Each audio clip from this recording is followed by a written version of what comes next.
Happy Sunday. Sunday fun day.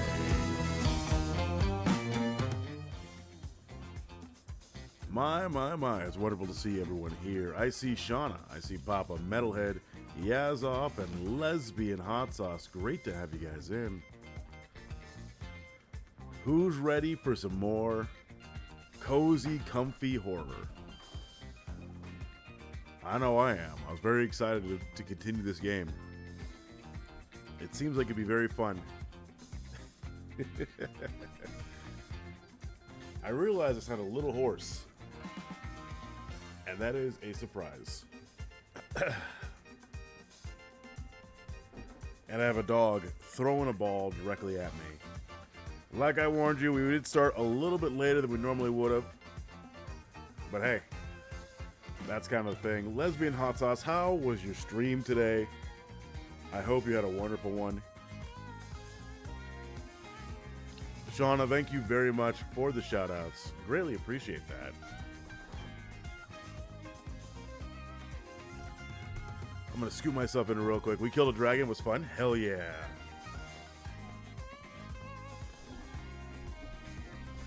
Be careful, LHS. You don't want to start eating them dragon hearts, okay? That's how you get a bad ending. An ending of relying only on dragon abilities. Welcome in. Hello. I got myself my coffee right here. I got myself my water bottle right here. I got myself a cozy comfy horror game right in front of me, and I have some pleasant company on the side here. I don't know if today's going to be a very long stream like it was yesterday. I was invited to go watch the football later this afternoon. We'll see if it actually happens. I'm hoping it does. But my goal is to get through a little bit more of Beacon Pines. A game that I've been enjoying actually quite a bit trying it out yesterday. It was that it's a cute game where we play a bunch of kid animals solving a probably, what is it, trans-dimensional horror mystery? Whatever's going on. We learned that our Gran, it may not actually be our Gran. We know something is going to happen on the day of the festival for Perennial Harvest that freezes everybody. We got theories lurking about.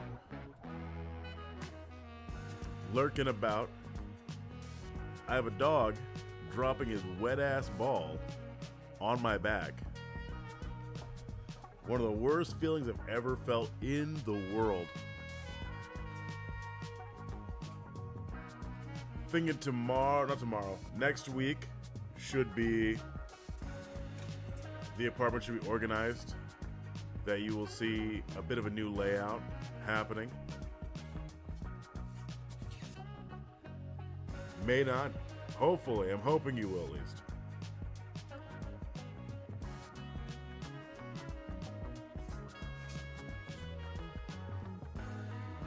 but that's about it for any updates.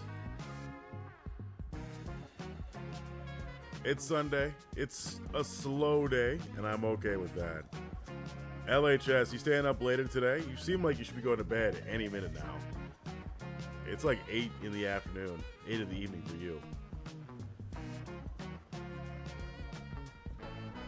Relaxing Sunday? Yes, it is. We'll see how much we can relax, though. This game doesn't make me anxious, but damn does it make me go, oh shit, stuff has happened.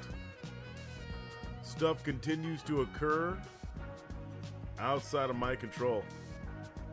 I got about maybe an hour, then I guess we should get started then, shouldn't we?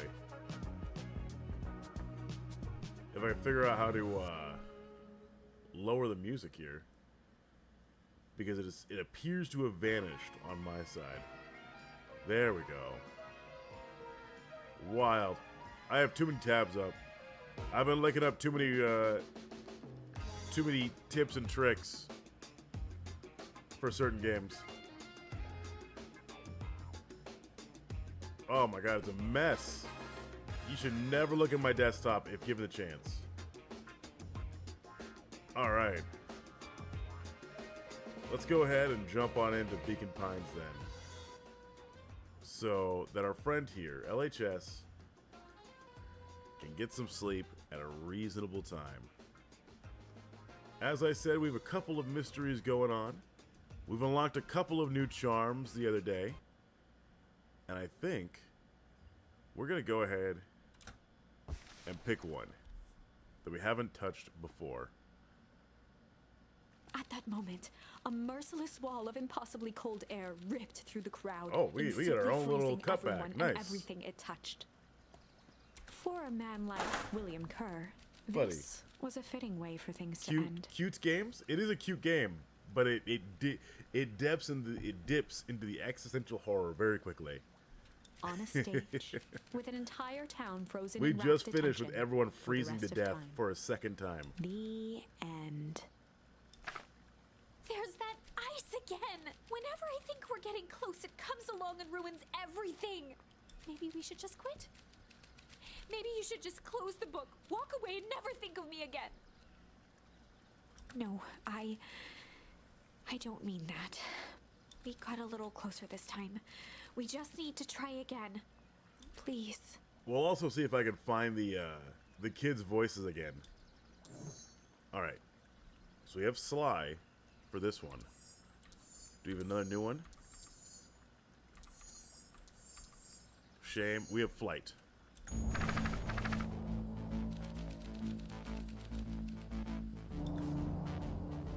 Howdy, APWW. Great to have you in. Howdy. How you doing?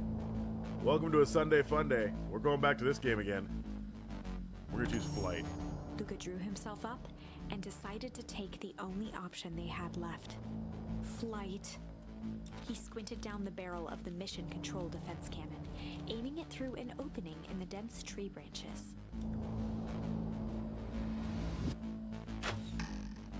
He looked up with surprise as it struck true and taut. Damn. Compared to the last time we used that, and it was just super limp. Who would have guessed? It's my last bit of coffee for the day. Guess who accidentally knocked their TV off its stand and busted the screen this morning? I'm assuming me, because that's what happened today while moving stuff around. But I'm also assuming it was you. Wow, I can't believe that worked. Hey, Mr. Kerr. We'd love to hear your thoughts, but I'm afraid we have places to be. Come on, Iggy. See ya, jerk. That's not Iggy's voice. I can't remember Iggy's voice. Does anyone remember Iggy's voice from yesterday? Ditto? Yeah. Synchronicity is very much a thing. Fine. We know where that leads them. And this way, we'll take the tunnels. I have to find the voices Luca again. and Iggy winced as they sprinted through the thicket. Oh well, I can do that. That's part of the fun. Awesome, Grandma, and she bought me another one. Damn. I just got a big ass crack The in my branches screen, clawed so at them, reluctant to give passage. I don't really watch TV anyway. I'll if I'm watching Dropout, I usually cast it on the TV. So that's about the only thing. After what felt like a marathon, Luca stopped in his tracks as they reached the clearing. I'll be a little What jealous the- though, APWB. That was all he was able to say before Iggy slammed into his back. The boys tumbled down a steep decline and crashed with a wheezing thud on a surface as hard as ice. Is there gonna be more ice? Squama, hey Squama, great to have you. Oh shit, Squama still got the VIP status. Damn. In fact, it Oh, was ice. Heard the trash, makes you feel better? Not really, but I can understand the sentiment. Chapter 5. Signs. They stood silently, Oh, boy. catching their breath. The sky was like sapphire. With each breath, a plume of steam escaped from Luca's lungs. I'll keep it there for today, Squama. Just to make sure I don't get taken to court again this weekend. I can't afford it. Let's keep moving. Luca pulled Iggy to his feet as Why they are we- gazed across a snowy terrain. Ice? Why are we in a snowy terrain? What is this? That was actually pretty badass. Uh-huh. I think we lost him. Are we up in the mountains? I don't think so. If anything, we went downhill. Then what's up with the Winter Wonderland? All I know is there's no way back the way we came. Let's see if we can get our bearings. Follow me.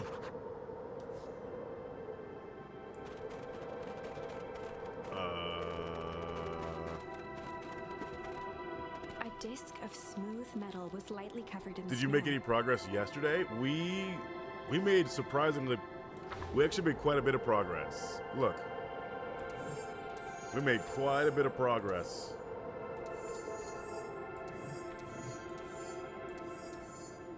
We haven't touched Sly.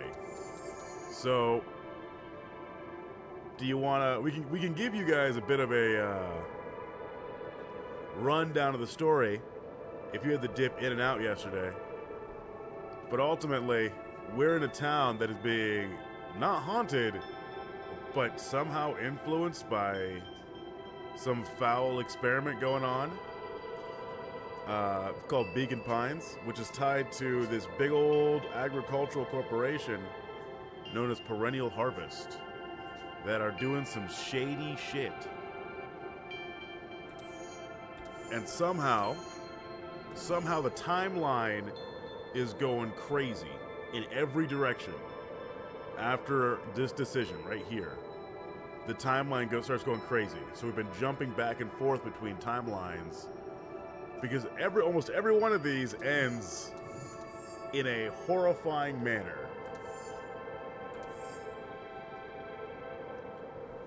But we've discovered a couple of themes throughout all the timelines. Perennial Harvest, this agricultural corporation, wants the land grab, or is doing a land grab on Beacon Pines, this unincorporated city. Somehow they have ties to some sort of green ooze. I don't know what it's called. They just call it the ooze. And that may be fucking around with the timeline. So in this timeline right here, in Warehouse of Horrors, Weather, Beginner's Guide to Hostile Interrogation, we have friends. We're having a group investigation. In this timeline, we are all by ourselves. And it looks like this just ends. This is just a dead end right here.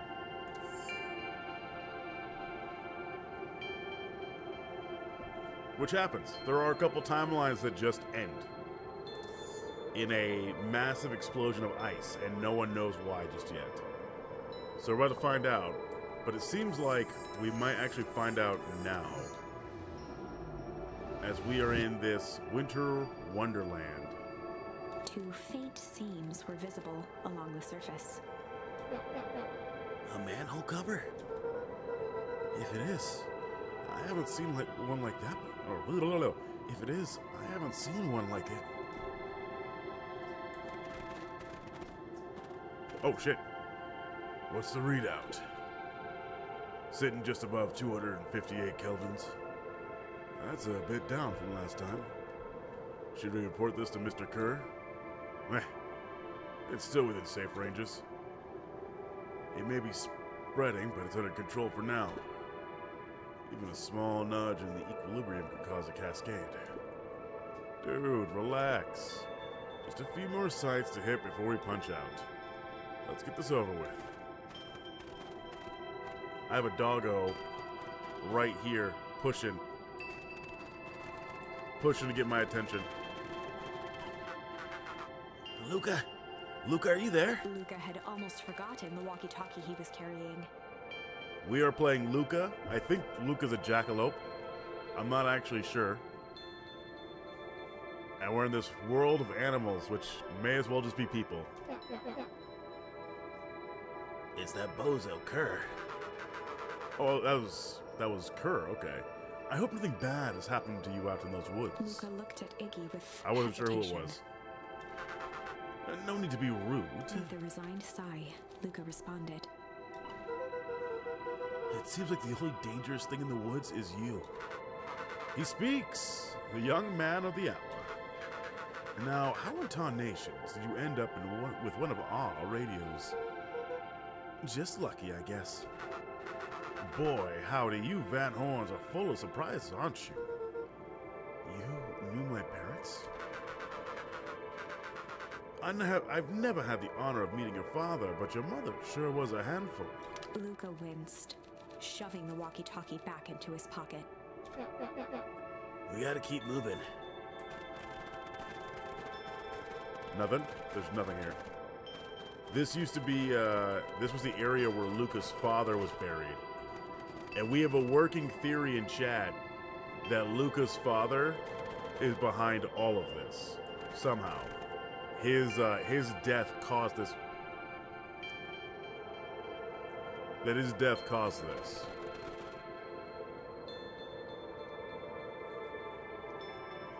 Excuse you? Hello. Can I help you?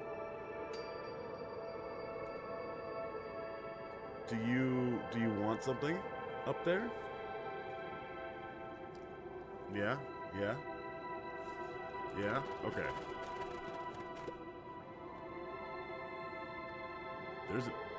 What's all this? Or what's all this? Hard to say. It's all snow. I think it's a town sign. I could almost make out the letters down there. What town could this be, even? There couldn't be another town this deep in Weepwood.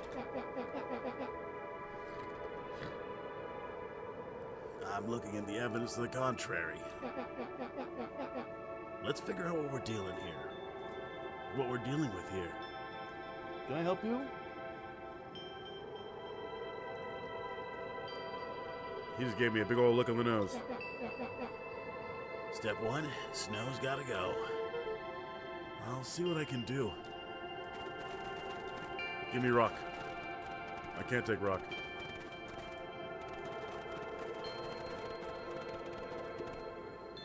In a situation such as these,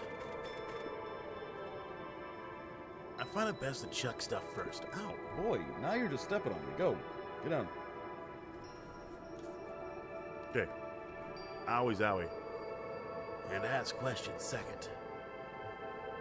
Do we have anything we could chuck? I don't... Oh.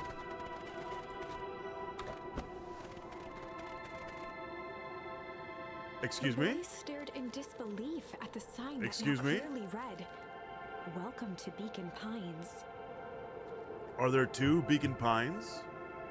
Well, there was that time where they were holed up in a month in a hotel. Before.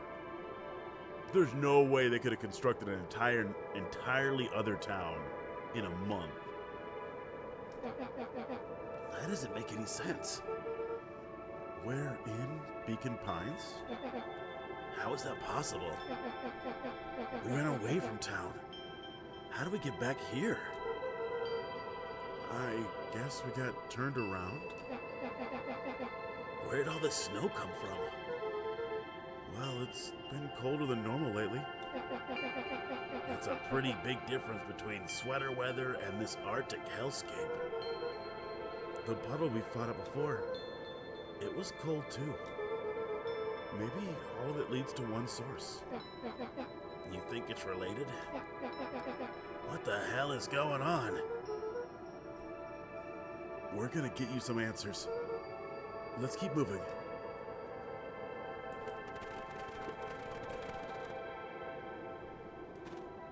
No, this stuff looks familiar to you?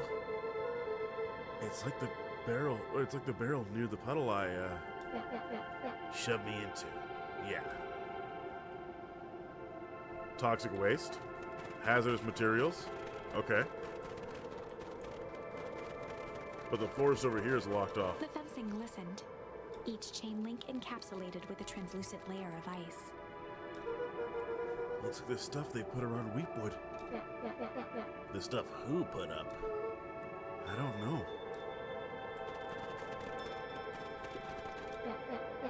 It's all frozen. Looking down at the frozen stream, Luca could faintly see a school of minnows encased in the ice. Whatever happened here, it happened fast. And the fish didn't have time to run. Or, swim run. So this place was frozen too. And we were out in the woods. Footsteps trailing Luca We were out in the hush. woods when we found this. He looked back to see Iggy's face twisted with confusion. Everyone's gone. What? There's nothing here but more snow.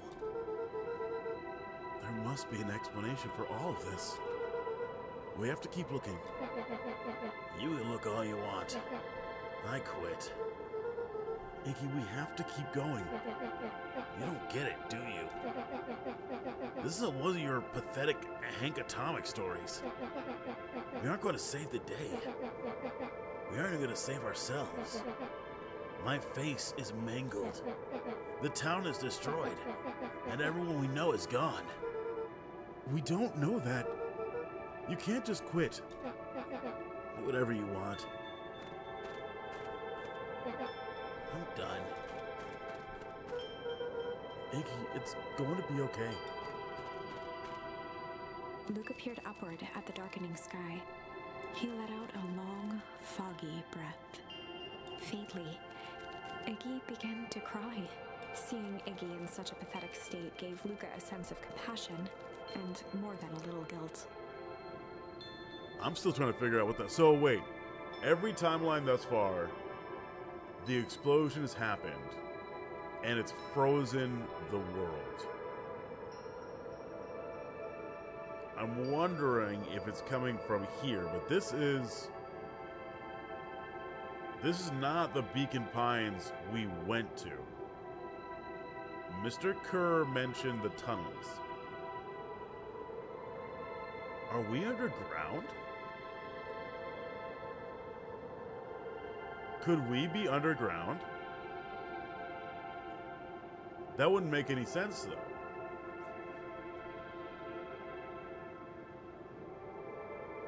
Would it? It could make sense, I guess. This game is really neat. It is. It's making me think. It's getting pretty late, I think. Probably not a great idea to stumble around in the dark. Luca allowed himself to collapse next to Iggy. Let's just rest for a bit. The boys huddled together for warmth and comfort. If not for exhaustion, their minds would be racing, trying to make sense of the events of the day. As it was, all they had energy for was to sit in silence, numb.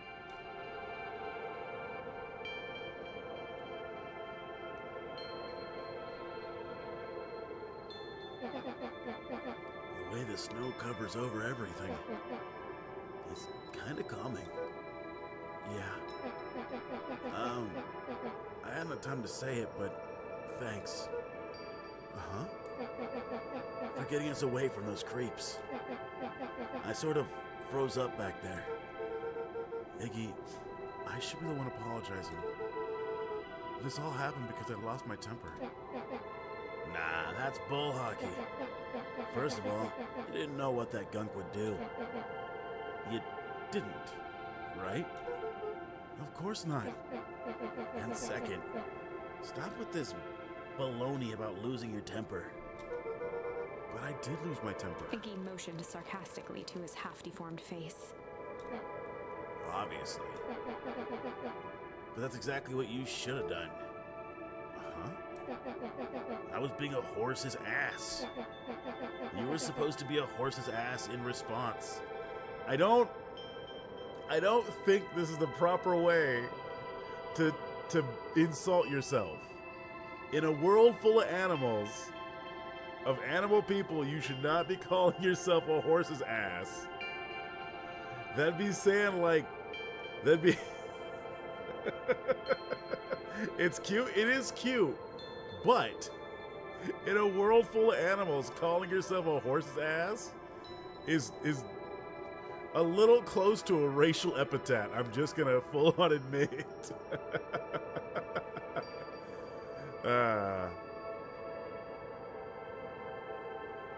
Damos, thank you very much. We appreciate you.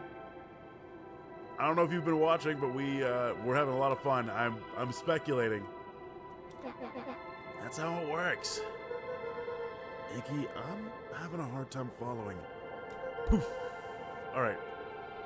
You wanted me to fight you? Of course. Jeez, you goody-goody types take forever to understand this very basic point. Why would you go around saying cruel things trying to get into fights? Iggy shrugged. It's something to do. You're an asshole because you're bored? Daydream Beyond, hello, welcome in. Sometimes I just feel empty. You wouldn't understand. You and Rolo are always having a blast together. Laughing and calling that dinky treehouse mission control. Iggy now wept openly. Perfect little Luca von Horton. With his perfect little life. My life's not perfect. Everyone in town likes you. Is so damn quiet, is it? Why does my mic fuck up? I want you at max. I don't want to be that high up. Oh shit. My bad. There we go. I turned up the gains. We'll turn up a little bit more. Maybe you'll hear everything. Wait, why do you want me at max? What is wrong with you? What are you, a pervert? Input device. I have not messed with any of my settings since yesterday. So if anything has changed, it is not my fault. Alright. Oh, I have you at max. No, I mean I already have you at max volume and it's so quiet. I wonder why. I'm looking at my audio levels. We seem to be doing all right. I'm not peeking out. Am I quiet for anybody else? Wait, yeah, whoa, what the fuck? It is quiet. Hang on. Is that any better? Oh my god, that's... What the fuck? How did my... There we go. A little bit lower. There we go. I didn't mess with any of my audio levels, I swear. There we go. Much better. Okay. I thought it was me. No, apparently it was not. That's so much better. Way better. Yeah. I don't know how it happened. Somehow, on my sound system, my mic was turned from 75% all the way down to 8%. And I don't know how it happened.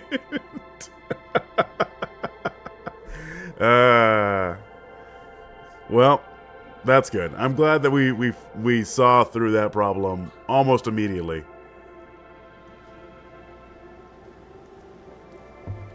Let me know if my mic is picking up things. Quinto Pet. I have not. Kinito Pet. I have not played Kinito Pet. What is Kinito Pet?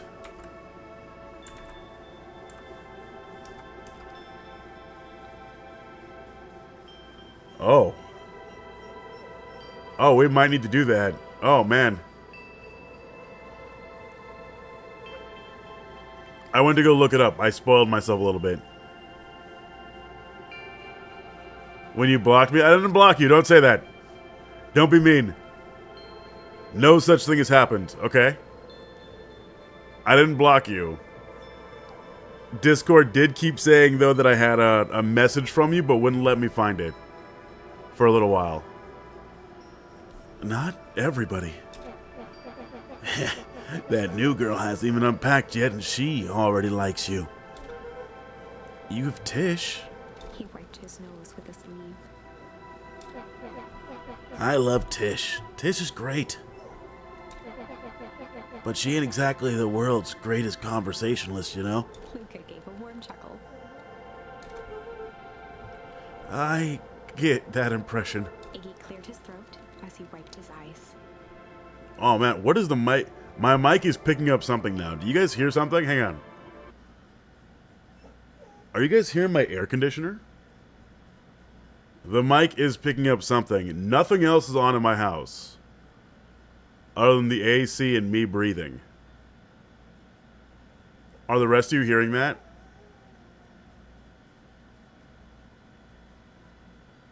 I guess not. Nope. Okay. The mic just only when I crank. Okay, so when you crank me all the way up to max, you can hear my AC. Okay, that's why I turn my mic volume down. I only hear you. Damn. Smooth. Daydream Beyond. Thanks, Papa Metalhead. Okay. Well, you shouldn't have me on max anyway. That's bad for you. It must be raining out here. Definitely. Iggy arched into a wide yawn. We should probably try to get some sleep soon. Or get some sleep. Yeah. Let's lay low for now. It's barely audible, the AC? Yeah, I have to turn it off when I do voice acting stuff. Oh, Shauna, thank you for all the hearts. When I do voice acting stuff, I have to turn off the AC, otherwise it gets picked up on the mic. Luca's eyelids began to slowly Very sad. drift. Very sad indeed. It gets very hot. Luca? Yeah? I always did want to see the inside of your dinky little treehouse. What do you think? Not bad. I'll give you the full tour when we get back. You know what? Huh? That's all Luca could whisper before succumbing to sleep. Iggy snuggled in some more. If you up your suppression, oh boy. When it comes to the worst day of my life, this one isn't half bad. Great, now I have to go in here and fuck with my audio settings even more.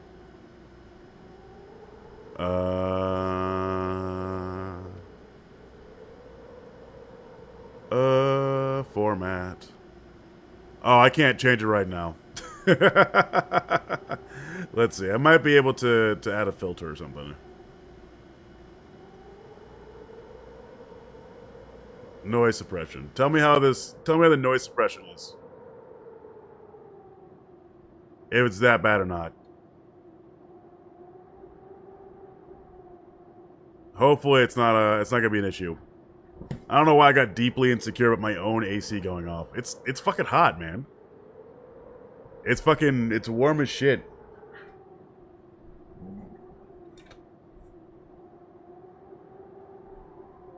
The house smelled of warm bread. Accept your voice? Is that bad? That's the question. It's perfect now. Daydream Beyond over there, fucking just plugging in the headphones as deep as you can. I hear Raptor and the game. Good. Luca was playing with toy blocks on the living room rug. He looked up to see his parents on the couch. His mother held his father's head in her lap. Is it horror this time? It's been horror this entire weekend. We're probably going to play another one if we beat this game. A voice behind Luca spoke. This is how you remember them, huh? Luca turned to see his own face. The doppelganger from his dreams, still clad in a yellow hazmat suit, still carrying a look of disdain behind empty eyes. Aww, look at this perfectly cozy scene. King of Silver River, welcome back in. I saw you in LHS's stream. The figure picked up a toy block and inspected it. It's amazing the facades that one can build given the right materials. Not that I blame us. These are a child's memories, all warm and fuzzy. Damn, adult Luca's an asshole. You don't remember, do you? Luca snatched the block from the figure's yellow-gloved hand. Remember what? The doppelganger pointed to the couch. The last day we saw him alive. The day he chose to abandon us. I do see the strange creature moving behind you though, Raptor. I think you're in danger. Yeah, a little bit. He's watching. Oh god, that's so cute. Okay, you guys can't see him, but you see the little head peeking over right there. Okay, he moved, but the little head peeking over, that was just him watching me. Come say hi. Come say hi. Come up. He's just all I see. I look over and all I see is just.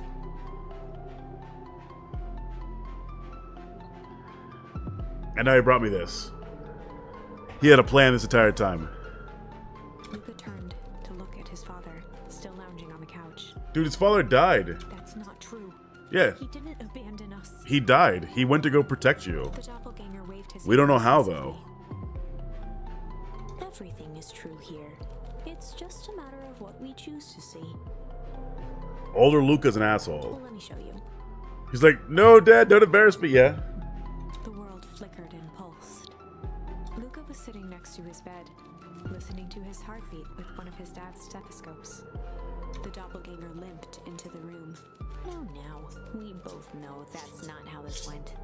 He grabbed Luca's hand and guided the stethoscope to the floor. Luca heard muffled shouting, brought close by the stethoscope. It was Oh. his parents, fighting. Do you remember what we did next? Luca gave a slow nod and crept down the hall to peek through the banister. He could see the outline of his mother at the bottom of the stairs. Damn it, Walt. We can't afford to get involved in this. She was scared. His father stepped forward. What am I supposed to do? Just watch? There's a sickness in this town, and we both know who's behind it.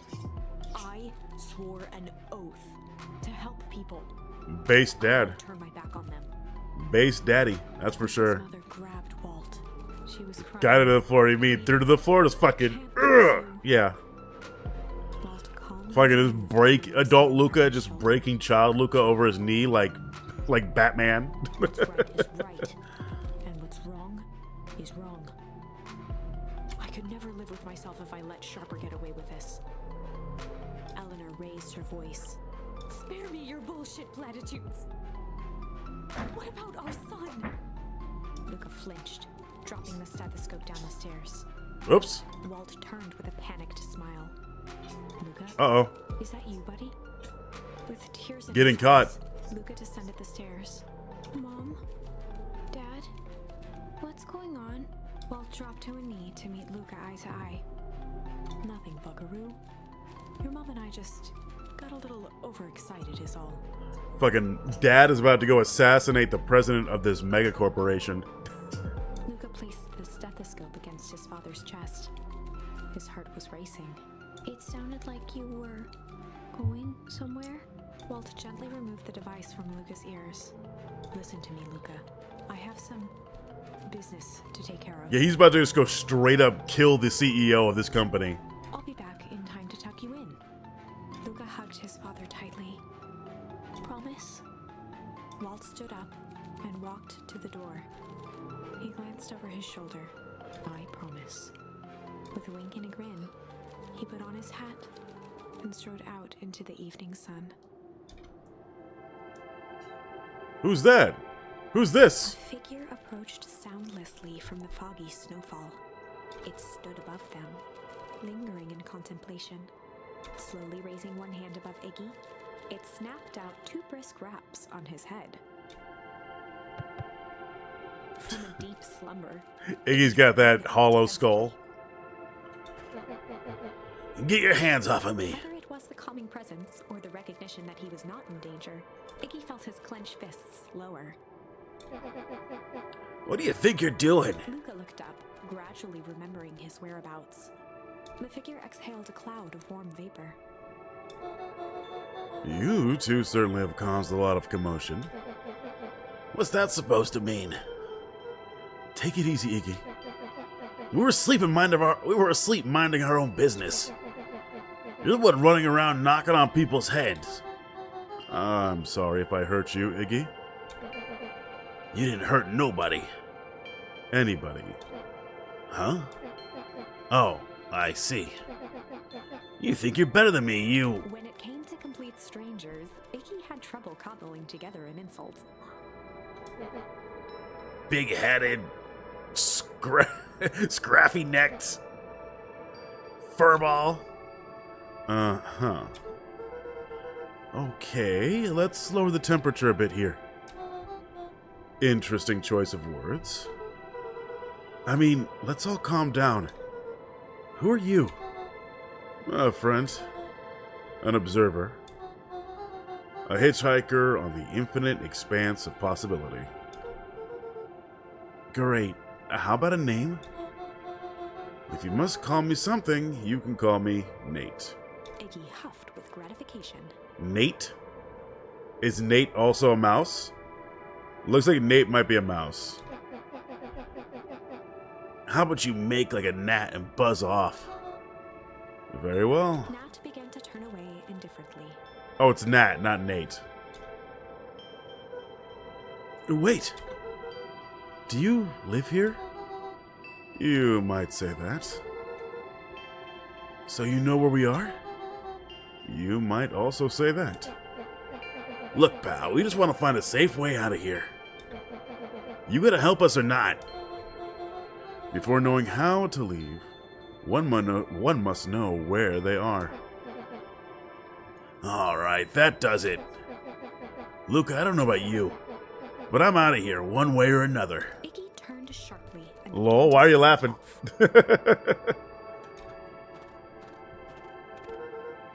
Enough with the riddles. Iggy, wait up.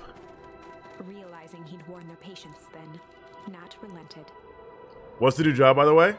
It's called a Community Inclusion Coordinator. It's effectively a job where I get to go out and be people's best friend. I get paid to drive them to community events and to include them and then driving them back home. Primarily, it's for individuals with disabilities or like differently abled individuals.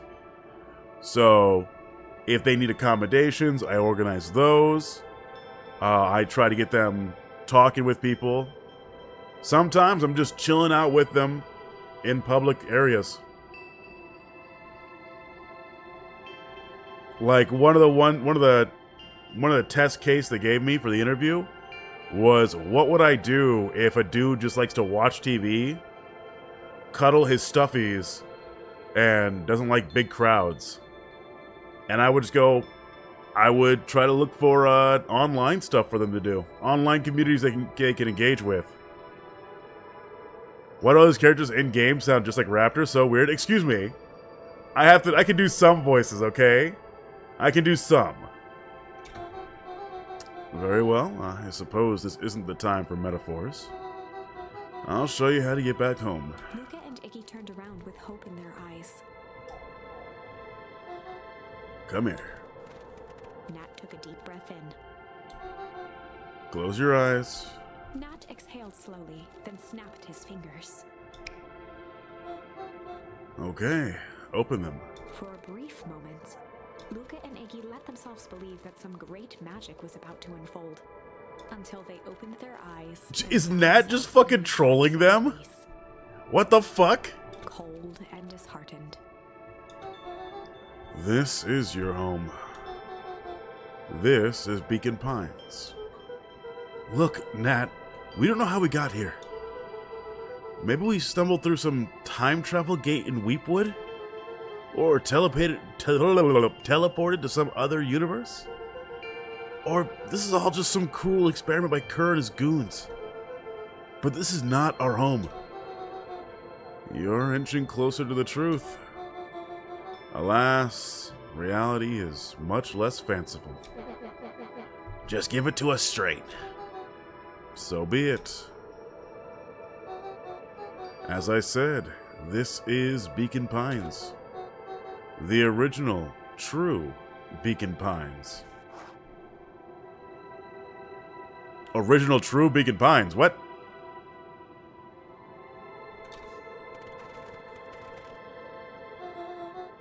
You both grew up here. But the town you call home for the past several years is a replica. A remarkable achievement of engineering, to be fair. But a replica nonetheless. That's impossible. It's too much work. You need a whole town to replicate a whole town. Indeed. To pull off such a feat would require immense labor power. That which could be moved would be moved. That which could not would require a precise duplicate. We would have noticed. Someone would have noticed. You'd think so, unless the auditing was impeccable. A mind-numbing attention to detail. As for the innumerable trivialities which complete the tapestry, well, you can use this miraculous thing we call a brain. It has a real aversion to discontinuity, a revulsion even. The brain is a wonderful way of smoothing out the rough edges, keeping us sane. Luca and Iggy looked around uncomfortably. I don't know why that wasn't voiced. So you're saying that someone made an entire town and moved us all, and no one noticed? Precisely. But why? Why? This is a nice way to wind down before bed. Me just reading to you? Awesome. I love being able to read to people. Why is one question that can never be answered with certainty. The best one can do is uncover. Nat narrowed his eyes, furrowed his brow, and uttered, The source. Why'd you say the source like that? Why indeed? Luca began to laugh uncomfortably. This is all ridiculous. There's no way they could... He looked down at his feet. His eyes started back and forth in contemplation. With a sudden pain, a thought struck him. If this is really home. He sprinted off into the pale distance. Oh, where's Luca going? As Iggy turned to follow, Nat called out. Iggy. It's not too late to turn back. Simply head west through Weepwood. Is Nat gonna show up again? I don't know if Nat's gonna show up again. That was wild. Chapter 6. So the Beacon Pines we've been at has been a replica. Just a town built up either over this place or away from this place. But why is this place covered in absolute ice? The source. Nat expressed his sympathy with a shrug and sauntered off as unassumingly as he I'm would here, like. bitches. Welcome in. He'd given Luca and Iggy what they needed, and nothing more. Hydrate? Alright. As Luca sprinted across the snow, the events of the past few days became clearer, pieces to a larger puzzle. Rollo said he was underground somewhere, captured. Mr. Kerr tried to cover it up with lies. The clipboards were hell-bent on capturing Iggy. It all seemed to point to perennial harvest. Yep. But right now, there was one thing that Luca needed to know. Oh boy. Oh wait. So this is... Stopped dead in his tracks. We went up here before and we didn't find The anything. tree was gone, uprooted and moved, leaving a raw gash in the earth. He dropped to his knees and dug wildly at the cold snow. His numb hands hit something hard. A headstone. A dry whisper escaped Luca's lips. You're here. All this time I thought I was visiting you. But you're here, alone, in the snow. I did. Alright, long story short, I helped out somebody with some in-home caretaking last night, made some bit of money, and ended up getting myself king of the castle. It was a good suggestion. We're probably going to do that for Wednesday.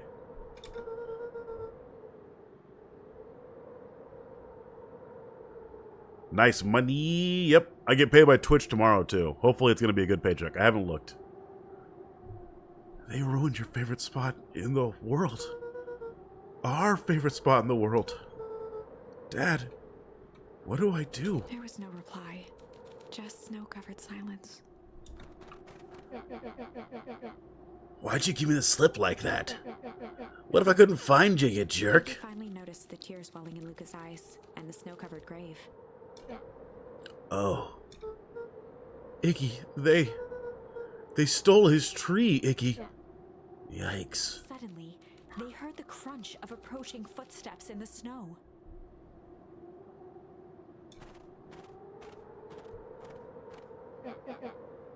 Hell yeah, Dar. I appreciate it. You guys are definitely gonna be able to play with me. And I feel like it'd be a good Monday thing. Sonic works. I just don't know how to get the crowd control operating. It's a Yeti? You're not wrong. 259K. Fall off distance still good.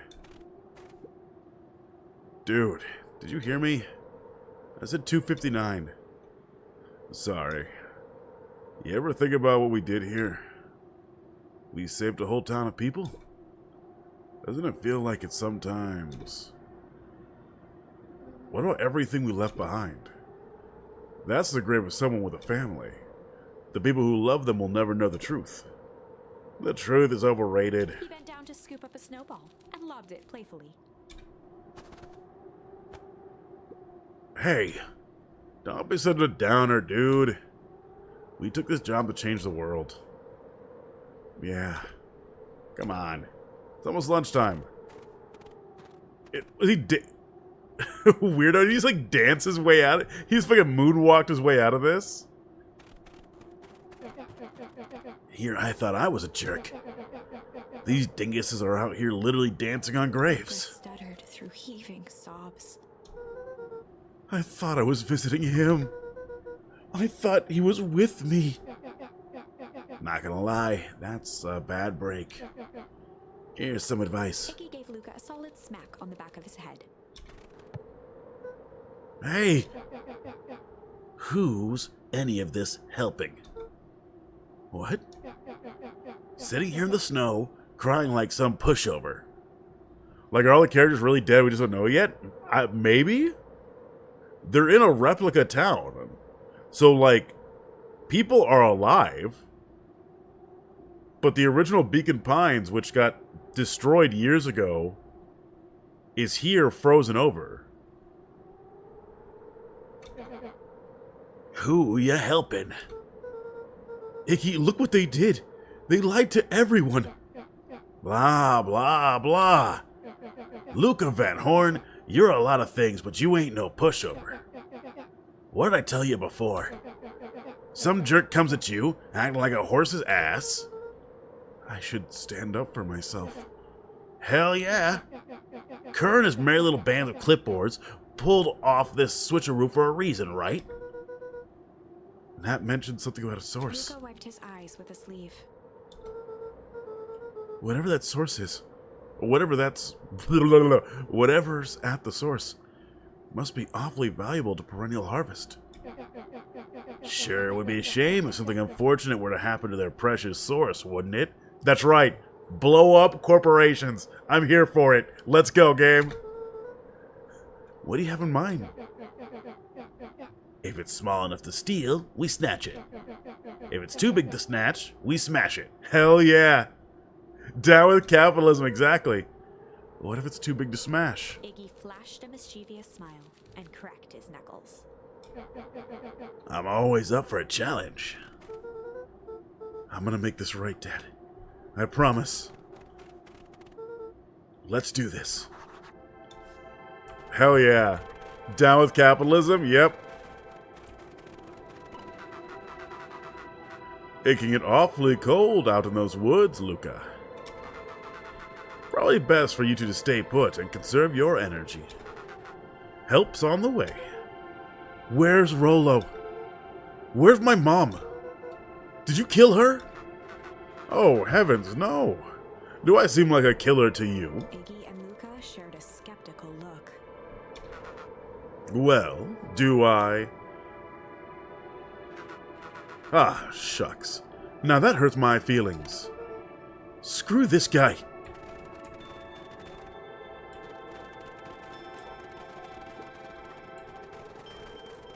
Alright, so we... Wait a minute. If this is the original town, then that means... Iggy darted behind a large pine and began digging furiously.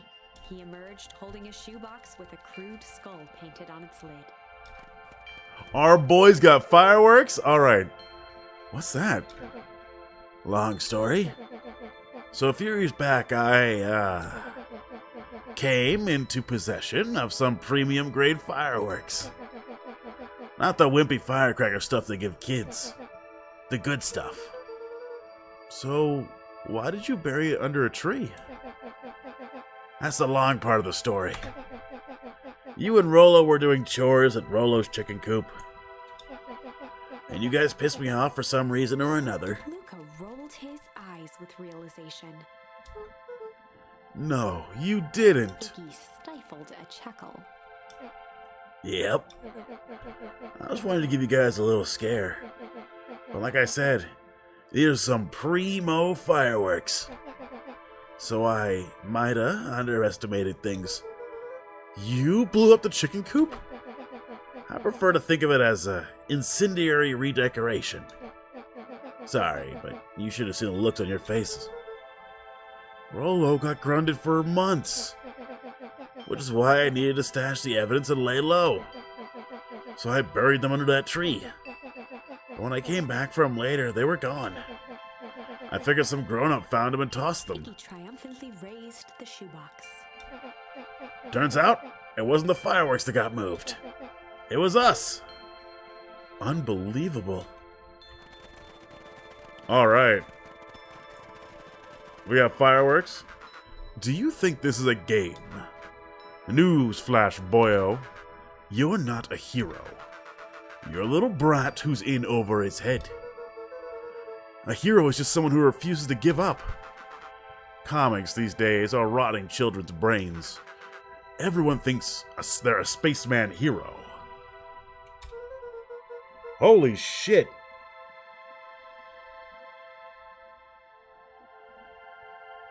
Guys, my phone has been blowing up, and I did not check it at all. Holy fuck.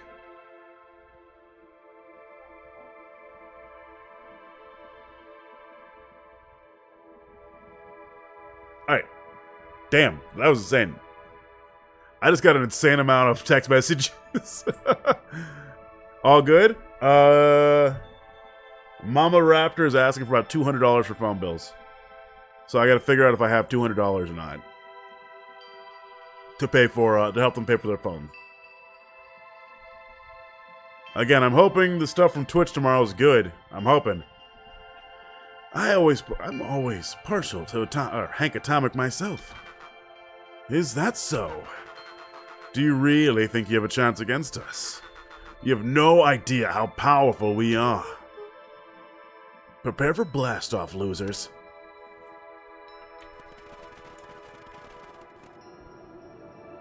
I'm assuming that is the source. What the fuck is that?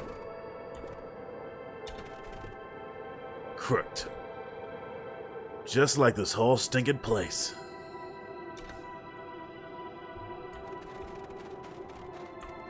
Can I not go that way? Can I go explore? No? I'm assuming whatever's down there is what we need to go blow up.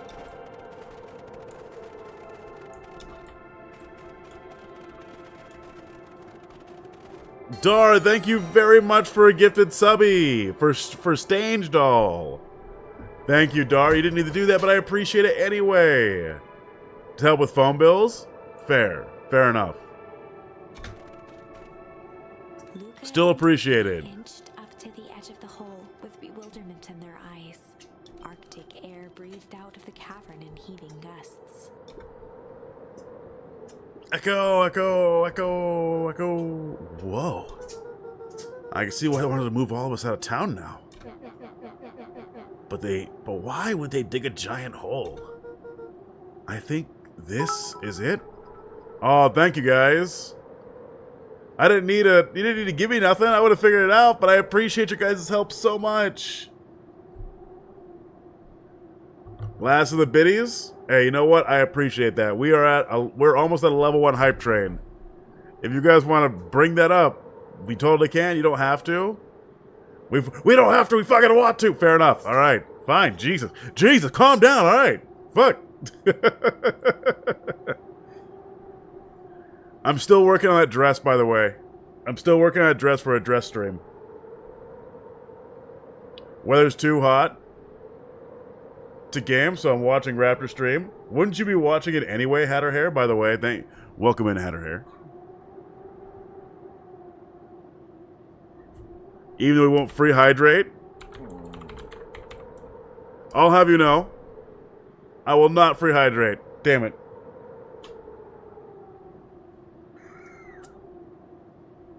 Because you guys will actively kill me with hydrate, alright? I think this is it.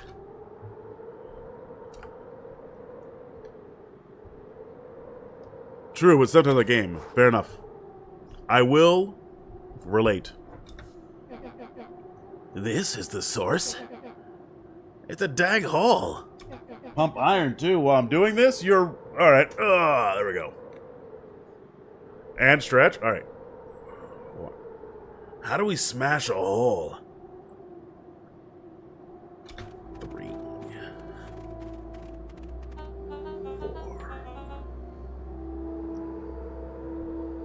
5. Gains, yeah. Oh, it's much more than that, my annoying little friend. Kerr. 2. Where's Rolo?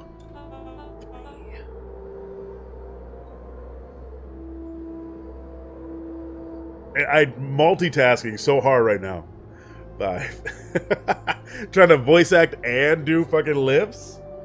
And another hydrate and a stretch.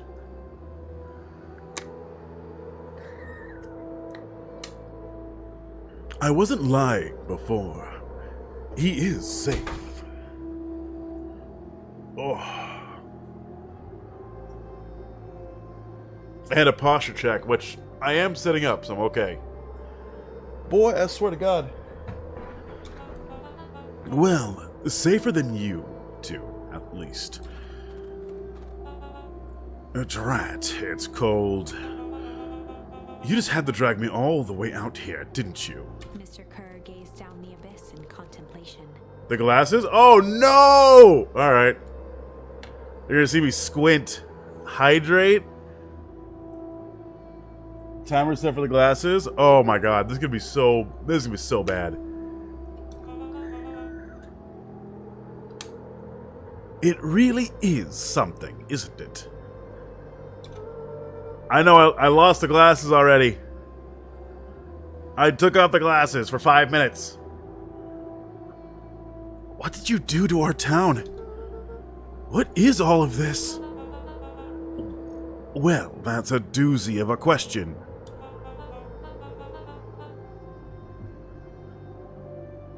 Reading, apparently, says chat. I can't read?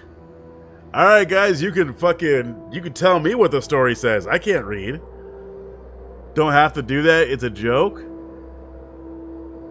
When you pump iron while squinting, you look like an angry barbarian? Because I can't see. This is the source. Where they collect the unrefined, Kerr scratched the back of his head. Honestly, boys, I don't understand any of this well enough to explain it.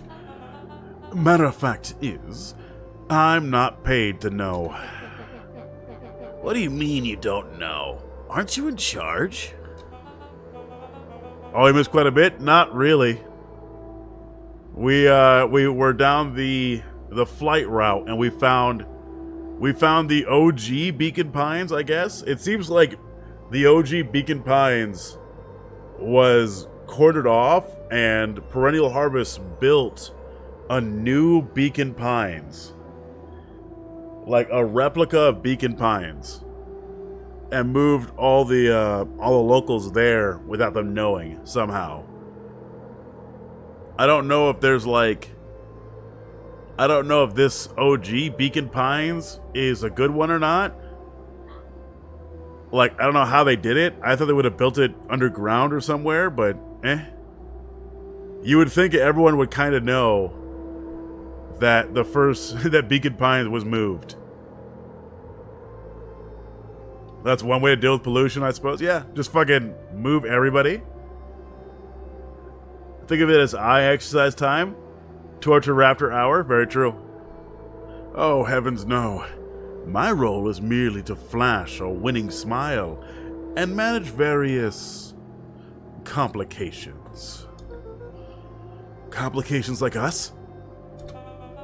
You are a smart boy. His face contorted into a saccharine grin. It really is nothing personal. People are destined to strive for greatness, and others are simply obstacles along the way. Seems like you're destined to be a creepy lackey. The point is that we're all playing our part in life. Mine just happens to be a lead in the role of a lifetime, and yours happens to be extra, ready for your curtain call. We aren't giving up without a fight. Your smile. Your smile's not gonna be so winning after we're done with you.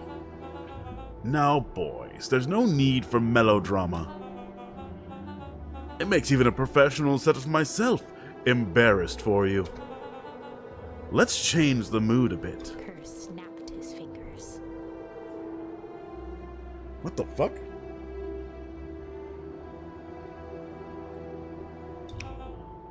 Scene change. Oh god, we're just surrounded. Well, there. That's better. Deal with them. Iggy turned to Luca with a sly glance. Why are you smirking?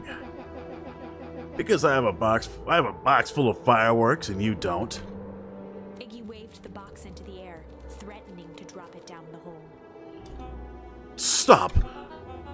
Let's not do something regrettable. Joke's on you.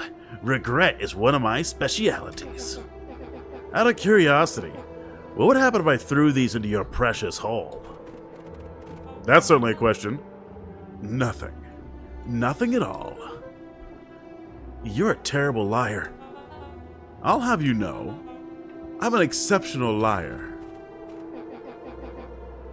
Bup. That's far enough. Iggy plucked a single bottle rocket from the box and held it up with reverence. Please tell me it's time. Stop, you fool! Call off your goons. After a long pause, Is the timer up? Can I see again? with frustration. Very well. You can all head back for the night. It's been a long day. I'll handle these two here. Mr. Kerr sighed into the frigid air. It's just us now, Iggy. You can put that down. What? Like this? With a nonchalant flick, Iggy tossed the firework into the hole. Into the hole it goes.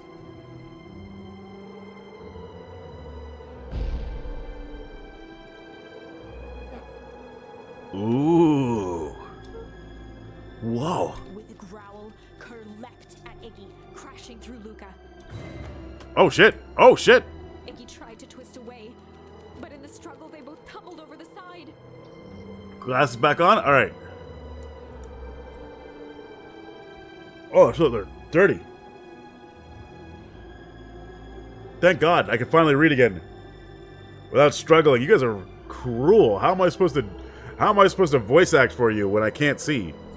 There we go. Luca dove forward, bracing Iggy's hand just before it slipped. His grip was made precarious by the cold, wet snow. Oh shit. He could see Kerr further down, clinging to Iggy's coat. You reckless child, what have you done? Luca, listen to me. But how could he raise them for them? Raise them for us, what? Hold on tight and use the walkie-talkie to call them back. What channel do I use? How does it make a damn difference? They're all listening. If you do that, the clipboards will just haul us up and snag us both. The only way you can get out of this is if Kerr is out of the picture. Let go and save yourself. If he lets go, we're both dead. I don't want to die, but seeing the look on your face makes it worth it. Mr. Kerr, you had a long life. Why didn't you actually do something selfish and selfless and just let go? Mr. Kerr gasped with insult. Long life? I'll have you know I can still play 25. You should have heard me sing the part of Phileas Young. With a wild look in his eye, Mr. Kerr began to hum. He's a crying. melody. Prum-pa-pa, prum-pa-pa. Wow, can you believe this guy? I got a charm out of that? Luca's hand began to We're about to drop a child in a hole and we get a charm out of it? Kerr, just let go! No, Kentu! If you can save your friend, you'll have to save me too! Luca, look at me. It's okay. Luca felt Iggy loosen his grasp. You're gonna kill your friend like that, are you? Every muscle in Luca's body burned. I'm not his friend. Yes, you are! Nah, I'm just a no-good bully. Like you, Kerr. Iggy, no! Luca felt his hand slipping. And I told you what you need to do with bullies. I can't! It's the only way out of this mess. 2 birds with 1 stone. It makes sense for us to fall together. Wackadoos travel in packs. Calm settled over Iggy's face. Luca, let me do this. Iggy's voice was colder than the bitter air billowing from the chasm. Let me do the right thing for once. Luca had no choice but to refuse? Oh shit. Oh no.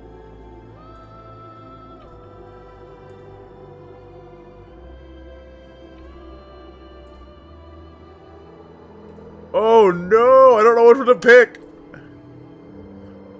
Accept is gonna clearly lead. Are you about to kill a child? Some part of me wants to energetically just click on this, just slam the space bar. Going, children death? Yes! But the other one's like going, I'm invested in these characters now. I don't want them to die. We can always come back. We can always come back. We can always come back. So there is that. I'm gonna go refuse. I'm refusing first. Luca had no choice but to refuse Iggy's request. He tightened his grip and reached for the walkie-talkie in his pocket. This probably it's gonna be a bad ending. Light crept onto Mr. Kerr's face. That's a good lad. Now, radio for help. Iggy begged Luca with his eyes one last time, but Luca pressed the button and called out. We need help. Mr. Kerr is in danger. It wasn't long before they were once again surrounded by clipboards. Alright, this is a bad ending. Mr. Kerr sighed with relieved frustration. There you are. You really are a worthless lot, aren't you? Mirror, now. A clipboard dutifully produced an ornate ivory hand mirror, and Mr. Kerr began preening his tousled hair. Ah, that's better. Mr. Van Horn, I applaud your sharp thinking under duress. I'll put in a good word for you with the founder. Take them away. A swarm of hands overpowered Luca. All right, so The last thing he saw before a cloth bag was pulled over his head was the defeated look on Iggy's face. ultimately, we did kill children. So I think that's okay. And I think this was one of those times where doing the right thing was the wrong thing. Yeah. All right. Now we get to energetically kill children again. Luca had no choice but to accept Iggy's request. With a quiet blink, Luca watched a teardrop sail down into the howling void. As his fingers slowly gave up, he met eyes with Iggy. Good. Well, child murder is always good, apparently. Darkness. Wait, did the explosive... Oh, yeah. I'm about to say the explosives went down with them.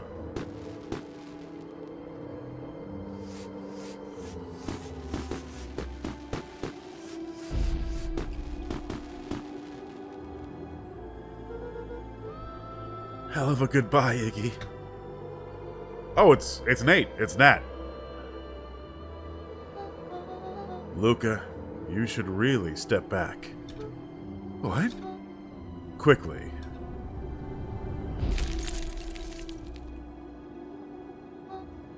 Curious. Ah, but of course. Who's Nat? Just some dude apparently squatting in this town. In the real, squatting in the real Beacon Pines. He hasn't said anything about, like, what his actual thing was. Those fireworks of Iggy's must have been just the right amount of energy. We should get out of here before perennial harvest arrives. Not until you tell me what just happened. Your friend's sacrifice just saved this town.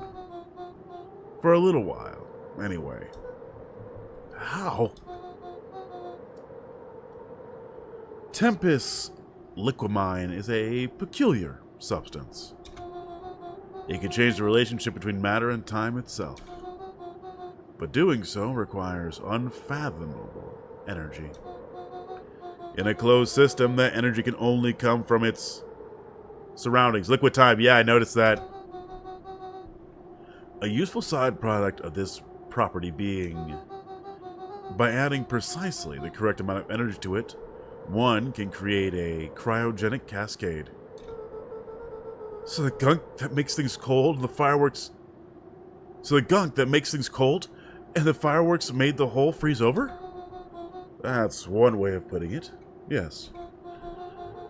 As dumb luck would have it, the fireworks weren't strong enough to generate a runaway reaction. I shudder to think what would have happened in that case. We have some idea what that would look like. Hey, don't you call it out, narrator. Holy shit, you called it. Yeah, Vandale, you called it. Holy fuck. It will take them a good while to safely break through and access the source again. If you know all this stuff, why haven't you been helping? I have been, in my own way. Each of us has our role to play.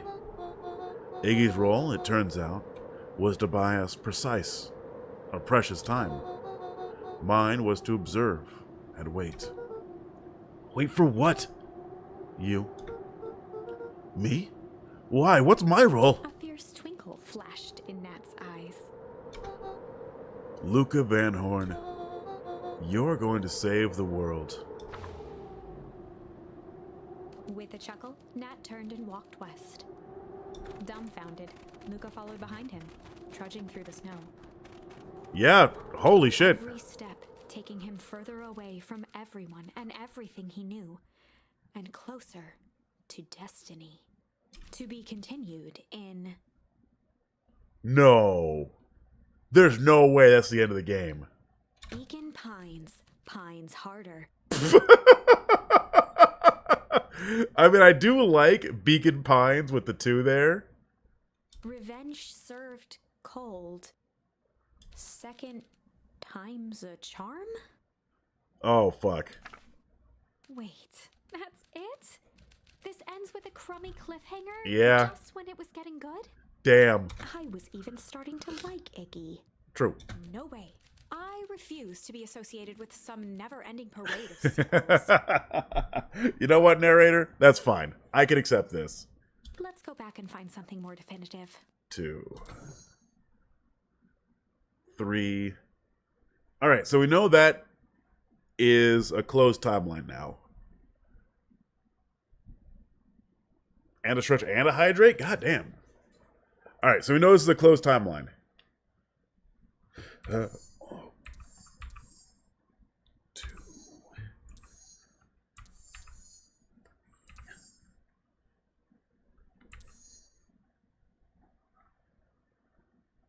All right, so we have Sly over here in hostile interrogations. There we go. 5. And a hydrate and a stretch. Do you guys just not want me to play the game? Is that why you keep tormenting me like this? Maybe I should put a timer on everything. 1 hour timer on everything. It's funny. Okay. Anyway, we have a closed timeline here where Lucas survives. We have Sly right there. We still have Shame. Dictator. Indeed I am. Alright, Sly.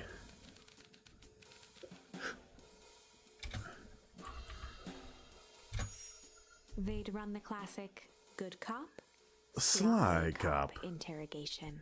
Oh, she and I pronounce it the same way. Holy shit. Luca and Rollo ducked behind a barrel, leaving Beck to her task. With a few crisp snaps, she roused Mr. Tolliver. Uh-huh. What's going on here? You're that Meadowville girl. Please, call me back. Sorry about all this. Mr. Tolliver looked down and shifted a bit, testing his restraints. It's been it seems there's been a mix-up. You see, I'm down here for the same reason you are. Juniper sent you here? Beck caught herself before letting the surprise manifest on her face. She'd already gotten him to reveal his relation to Gran. Wow, Beck's good at this. Hydrate? Fine, I got 2 hydrates. This was gonna be easy. You know how Juniper is about her precautions. Operation Sparkplug has us all on edge. I guess she thought you needed some backup. But she sent a child. What better way to avoid prying eyes? Who would suspect a kid? I suppose that makes sense. Mr. Tolliver wriggled a bit in his restraints. Oh, I'm so sorry.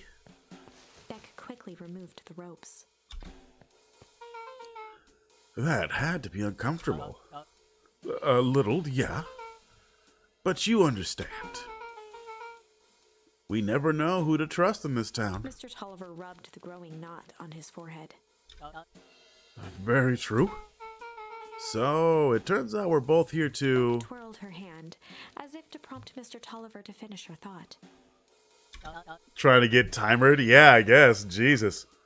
Destroy the evidence. Beck shook her head and clicked her tongue.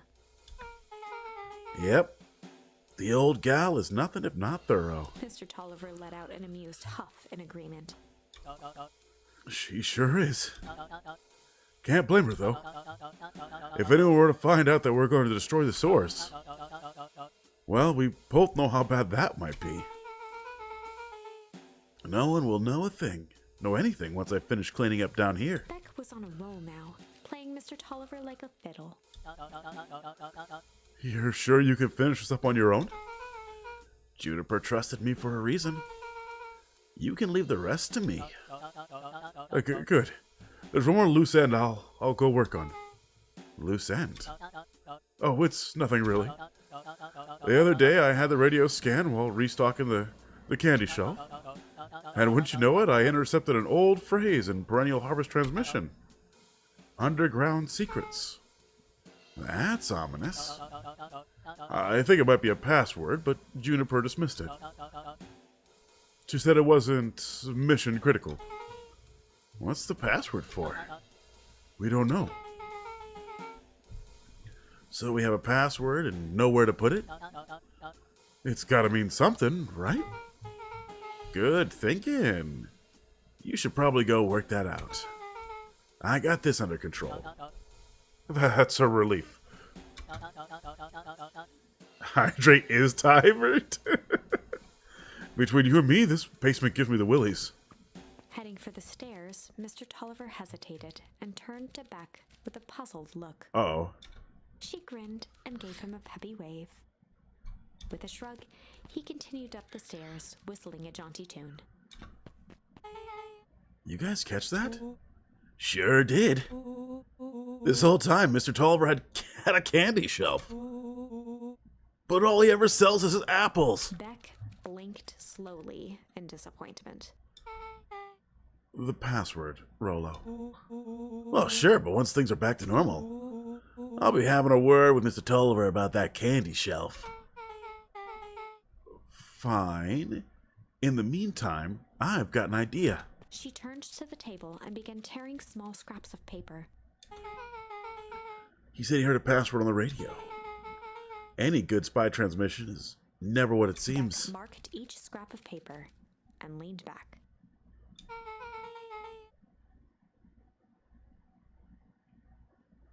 It was glorious? It was not glorious. We just need to find the hidden meaning. Okay. What's another word for underground? Buried, covered? Could it be a cover-up? Maybe it's one of those each number is a letter thingy? So you would be 21? And would be 14? D would be... Ooh. It's an anagram. Nun Creed's drugstore. Luca and Beck looked at Rolo with amazement. Wait, what the fuck? Holy shit. That actually makes sense. Bro, that was incredible. Well, it's either that or Creed's nude rug store. Yeah, I think you're right the first time. How'd you do that? What can I say? I love ciphers. Well, I guess we know where to go next. Holy shit.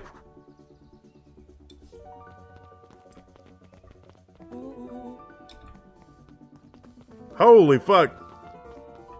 You challenged us and lost? No, you lost. You scared me half to death. Sorry. You kids haven't seen Mr. Tolliver around, have you? Nope. He's got me waiting around like the last slice of pie. I swear that man will be laid to his own funeral. She's part of Operation Sparkplug as well.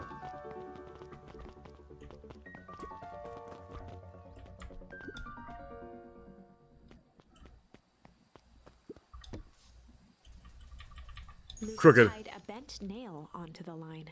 If all you have is a hammer... It's time for a fishing minigame. Don't congratulate them, Hatter. You're supposed to be on my side.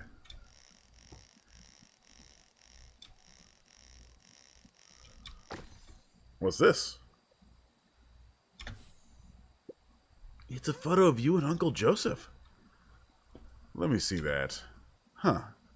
Look at those two young fools. How did it end up in the bottom of the pond? Who can say? Some things are just hard to explain. I miss Uncle Joseph. How come he doesn't come fishing with us anymore? He's busy with his new job at Valentine's. What's a new job got to do with him fishing with us? It's complicated. Like I said, some things are hard to explain. Another hydrate? Goddamn. Alright. Another goddamn hydrate.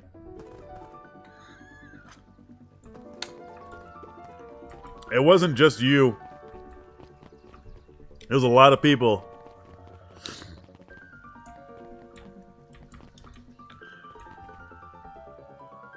You gonna pee? Eventually. You're late, Augustus. Sorry, sister. Was caught up with work. Work? You? I had a few more details to lock down for the festival. Hence me using... Oh, okay, I guess. Look, we have a response to this, okay? Raptors hunting packs. Here's my response.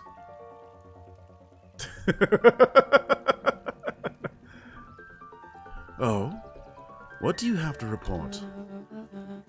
What is this insipid town festival really about? I think... Gus looked around nervously. I don't have to pee now. I think Mr. Kerr really just wants to do something good for this town. He's actually a pretty nice guy. You should spend some time with him. I didn't pull strings installing you as mayor so that you could make friends. Your job is to help me figure out what Kerr and Perennial Harvest's true intentions are with this town. We have a responsibility. This is our father's town. Was. Excuse me? This was our father's town. He's gone, Eris, and he isn't coming back. Father left us with nothing but problems. Mr. Kerr came here and offered to help us. We accepted that help. We didn't agree to them turning Father's warehouse into a toxic dumping ground. That's just a temporary arrangement. The glow can be seen from our damned backyard. They're dumping their nasty little secrets on us. And when this all inevitably goes wrong, who do you think will be blamed? Eris's cry hung in the air. We have a new choice to make now, sister. This town's going to change, whether we like it or not. Are we going to choose to be part of that future? Or be forgotten in the past? It's a shame. Father named you Augustus. But you will always just be a Gus. Good night, Eris. I'll see you at breakfast tomorrow. Are we hunting in packs now, guys? It's getting late, children. I'm seeing just nothing but raptors in the chat. While I still have them for 2 days. Hatterhair made them. Hatterhair made them. Raptor Army Revolt. Against who? Against what?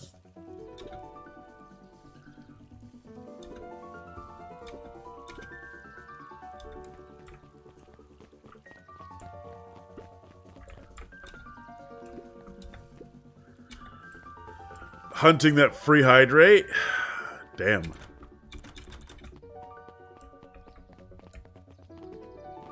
Dar really wants that free hydrate. Where am I going? I actually forgot. Oh, the drugstore.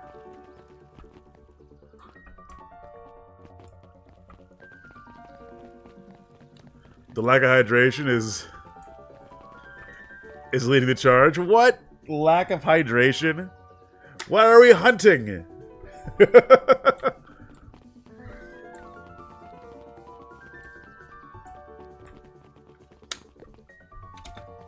Solomon stood proudly at the entrance to the drugstore, holding a brown bag overflowing with black licorice. Hey, Solomon. We're looking for Mr. Nuncreed. Is he still in there? I'm afraid not. Then where'd you get that candy from? You might say we have an arrangement. Solomon shoveled a surprising amount of licorice into his mouth. That's a lot of licorice. Sometimes it's the small pleasures in life. Though we may not always have family to rely on. Licorice has never let me down once. A millisecond before typing the last character of a sentence. Well, I can't say licorice was my first choice. But whatever floats your boat. You can tell a lot of person about their choice of confection. Oh, yeah, I guess. I like sour gobs. I'm certain you do. I was wondering why Mr. Nuncreed kept licorice in stock. You must need enough of it to make it worthwhile. There are many ways to earn loyalty. For some, it's as easy as cold hard cash.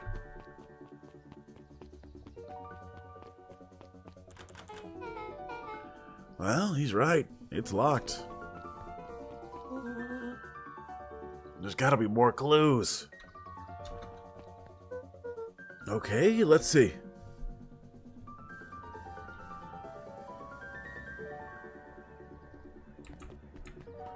What more clues could there be? Deals, deals, deals.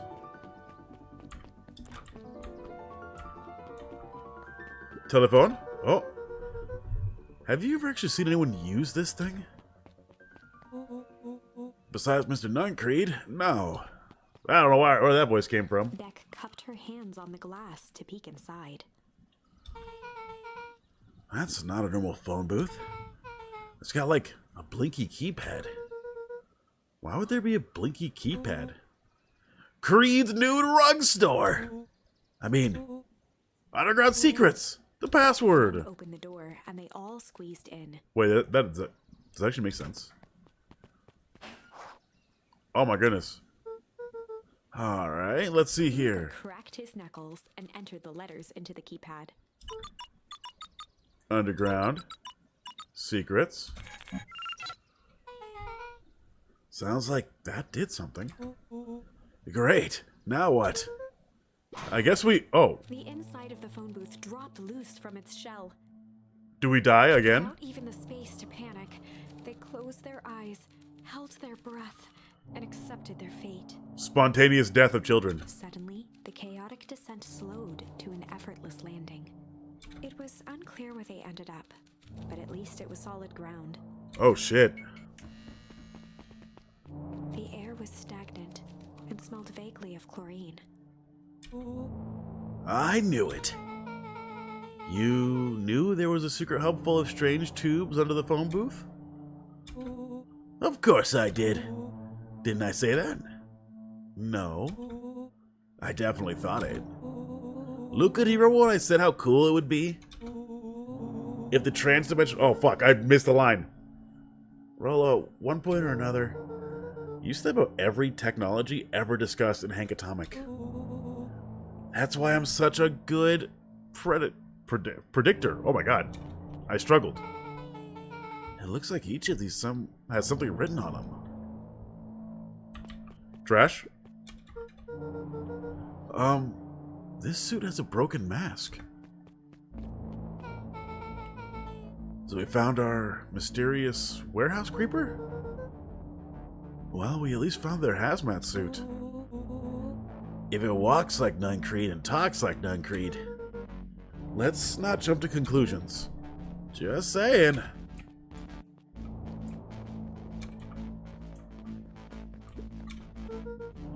Mining Operation Alpha. You guys have mines? Not that I know of. This town is all farms and fertilizer. And a series of tubes. Pa always said you can only trust a miner up to the point when they hit gold.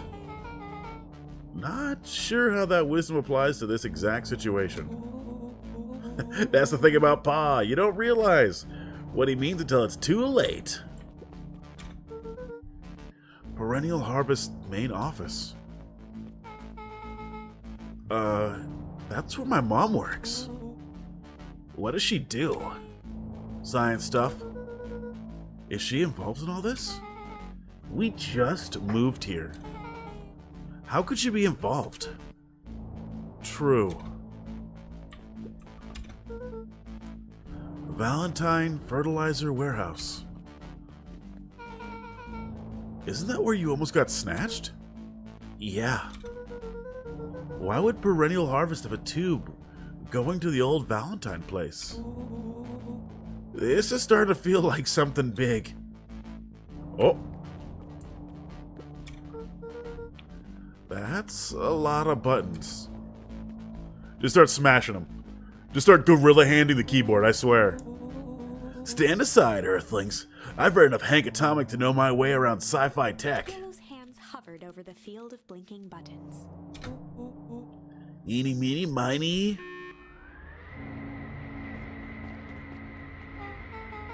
Rollo, what did you do? Nothing. I didn't even mow yet. What was that? Hide. Where? There's nothing but weird tubes down here. Just get back. Uh-oh. Oh. Shit. Shit. Shit. Awesome. Uh-oh, Mr. Nuncreed. You'll all need to come with me now. We're not going anywhere with you. Not until we get some answers. Mr. Underground Secrets. I told them it was an absurd password. But they love anything that makes them feel clever. Igloo, great to see you. Hello. They who? That's no matter. If I can keep you hidden until after the festival, I might be able to save your skins. We don't care about our skins. Hold on now. I like my skin. This all stops now, Nuncreed. Joseph waited for a moment in silence. Oh, Joseph Nuncreed. So he is Luca's uncle, or Scary Sunday, whatever works. I mean, both work, Igloo. How you doing today? You sound just like him. Who? Walt. You don't get to talk about my dad. You know your father and I were friends back before. He gestured toward the strange tubes. All of this? That's a lie.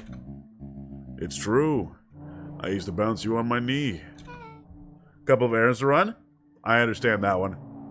What happened? Same thing it always happens.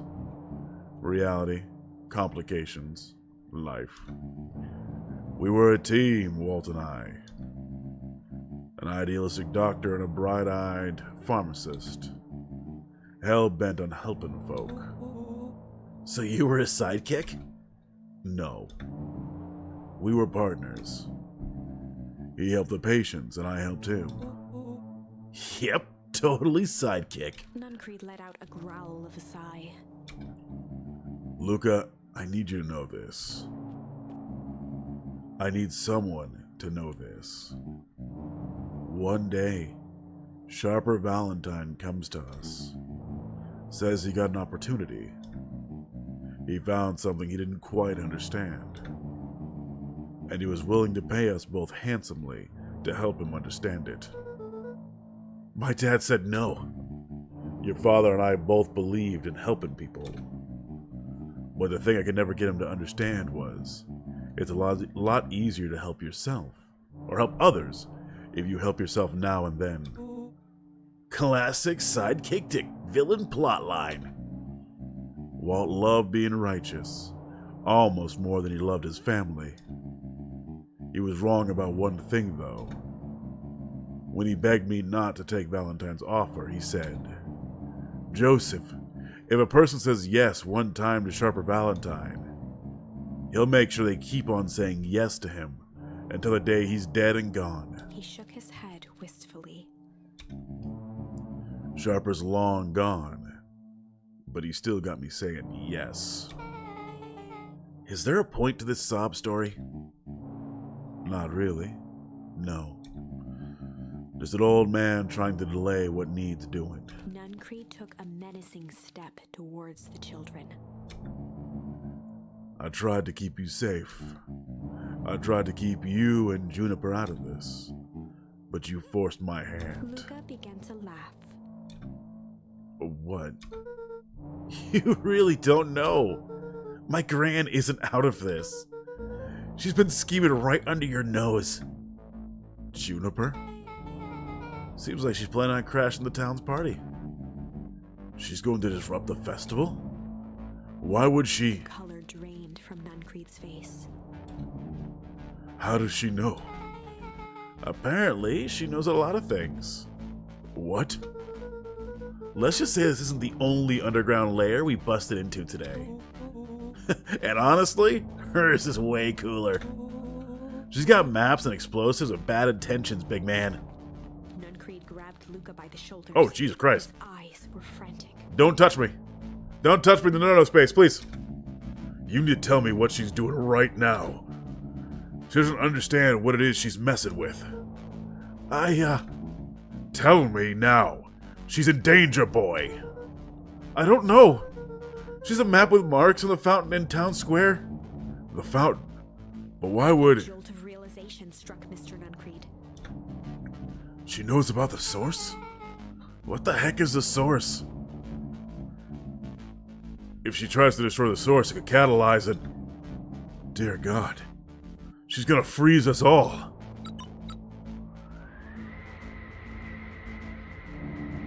You all need to run. Run where? Away. As far from this town as you can get. Head west and don't look back. Bloop! Alright.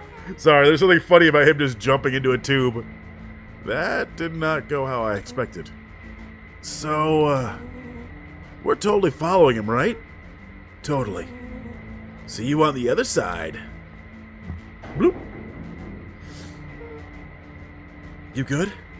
Yep. I love this town. Straight up vacuum tubes. Chapter 8. The cold, hard truth. Oh shit, this is the longest path so far. Suction to yank her into the dark. Dimness eclipsed around her like the shutter of a camera as she seemed to cover great distance in mere moments. Her only points of reference were glints of upcoming turns, which approached with frightening speed, only to carom her gracefully along. She heard the tinny, distant echoes Of After Party? In what way? Once she stopped fighting against it, the ride was impossibly smooth. Then, all of a sudden, as in an instant, light blazed into view. A burst of wintry air snuffed across her face, and she was flung out into the cold. We're back to OG. The snarkiness? Ah. We're back to OG Beacon Points.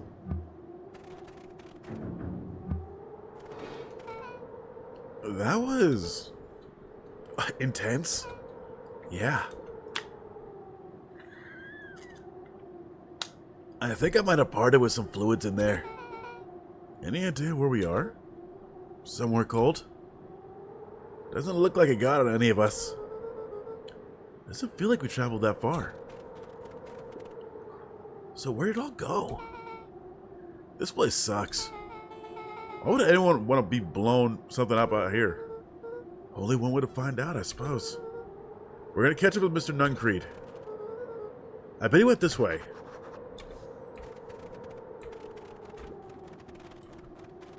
Did fucking Rolo piss himself? This looks familiar. Yeah. Maybe we can clear off that snow.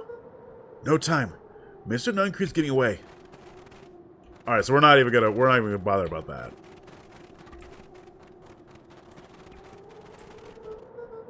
Okay. This is starting to feel really familiar. I may not be the most versed on all things Beacon Pines, but this does look like sort of a frozen replica of town. Ah, I got it! It's so obvious now! Mr. Nuncreed is an alien. Rolo, stick with me here. His species can only survive in sub-zero temperatures. Oh boy, here we go. The source is their base camp dimension, so naturally they keep it cold. We found it by traveling through those metallic wormholes back there. The final objective, kill us all and shapeshift into a Beacon Pine citizen of their choosing. You never really had me, but you very much lost me there. You get used to it. We should keep moving.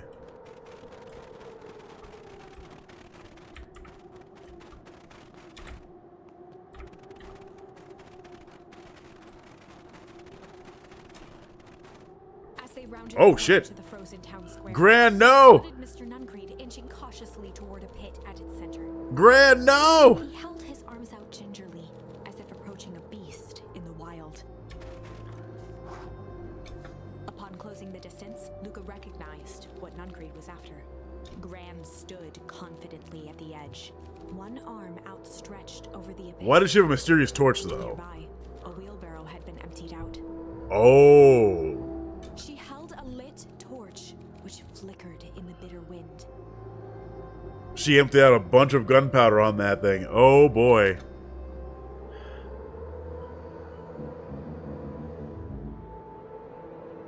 I am not more convinced than ever. I'm right about Juniper as well. What do you mean? That it's not Gran? We already kind of confirmed it's not Gran. I just don't know who it is. Juniper, I don't know what you think you're doing, but I assure you this is not going to solve anything. If you drop that, you've doomed this whole town. Oh, it wasn't me who doomed this town. I've been watching you, Joseph. I know what you've done. You and your co-conspirators. Gran?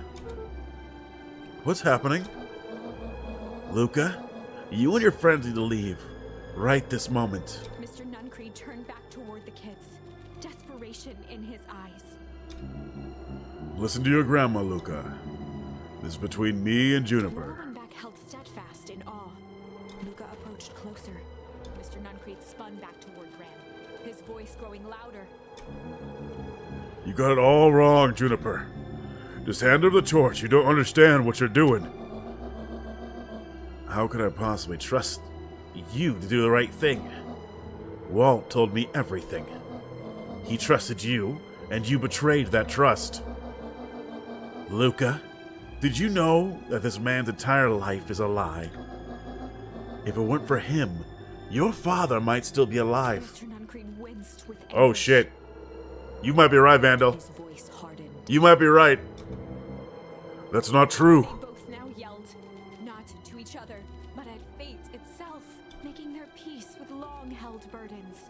The wind howled with encouragement. Walt was like a brother to me. We had different ideas of how to affect change. Very convenient that your way just happened to line your pockets. Now that's not fair. Menaced at each other, both catching their breath. The moment balanced on a knife's edge. Oh shit. Choice time. A blur of emotions and memories. Choice time. Luca's mind flooded Let's with go. questions. The wind calmed, as if to give him the stage.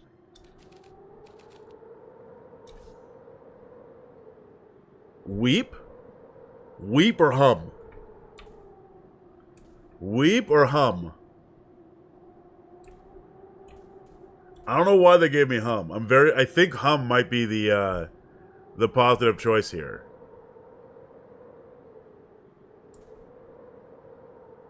But Luca is a bit of a crybaby.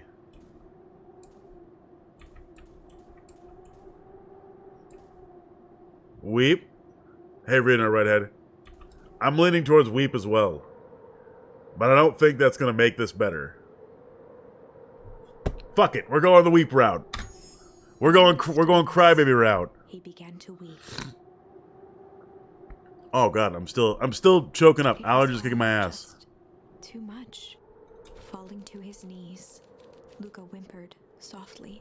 The tears crystallized as they hit the snow.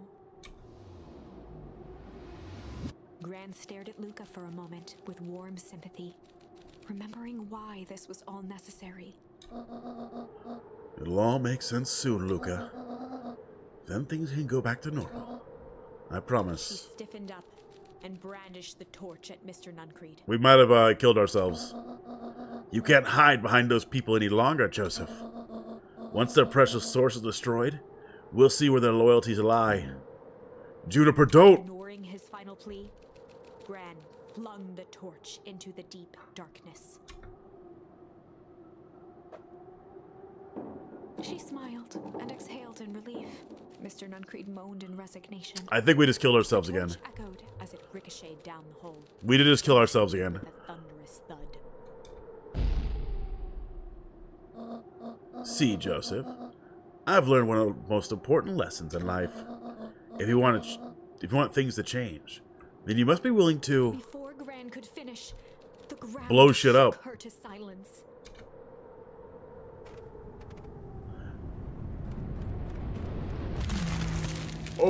Oh!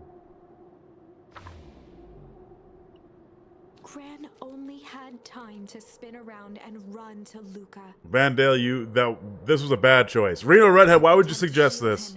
An honorable but trifling act. Unflinching love, pitted against an unthinking horror. There was no contest. Her warm embrace froze in an instant. One option out of the way. It's true. They remain fixed in place forever. And so, our story ends on this melancholy scene. Another one, In a okay. town brought low by its secrets sits the frozen statues of a misguided band of meddlers. The end. Well, that was dire. On the bright side, we finally figured out where all the ice is coming from. This is true. Now, we just need to find a way to deal Literally with liquid this time. unfathomable force of nature. Yeah, literally liquid time. Alright. I don't think we have anything new. It doesn't look like it. Nope. Who voices the narrator? I don't know. We'll need to look it up. We will look it up. Alright, so we know Weep ends in us dying. What the fuck does Hum do? And in the stillness, he began to hum. After the death of his father, Luca had trouble sleeping. Each night, his mother would sit at the foot of his bed and hum a gentle melody. Raptor in our minds. What? It was the only thing that could calm his mind. I'm in your mind? The only thing that, however briefly, could make it all seem okay. That melody pervaded every memory Luca had of his mother. Shivering in the raw snow, he began to hum it out loud.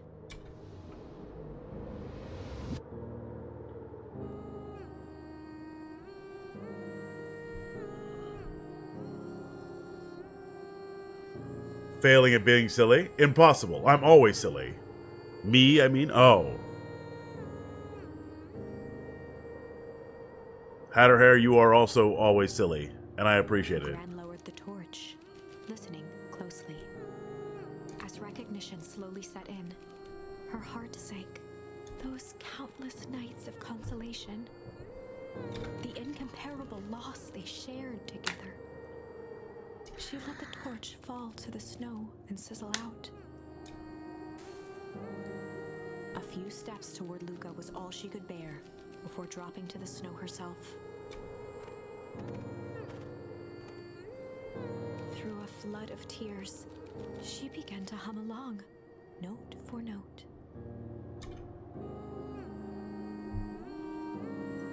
Vandale, you might... I think you're right. That would make sense. But wait. Liquid time? Fuck, I'm gonna cry? Cry.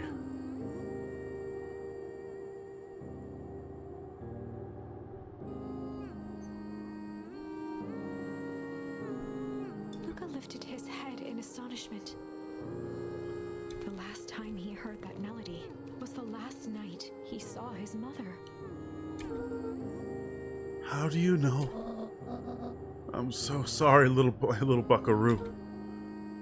Buckaroo? The only people who called me that were my dad and...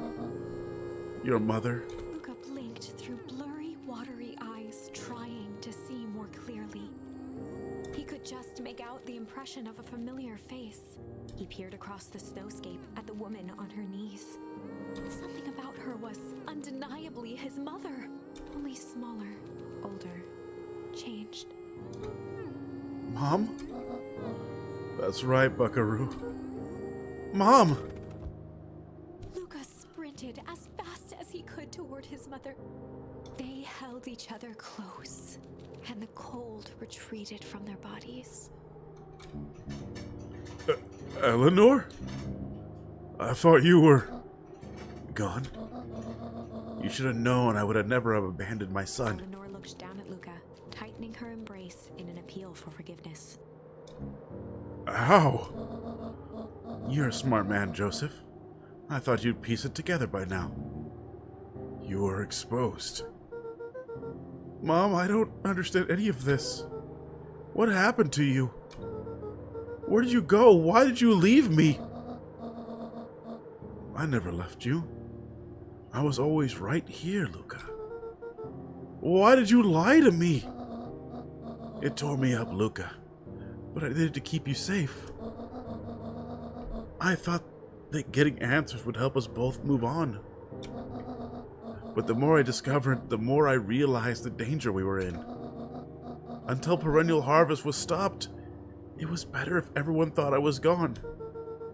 You could have trusted me. These are bad people, Luca.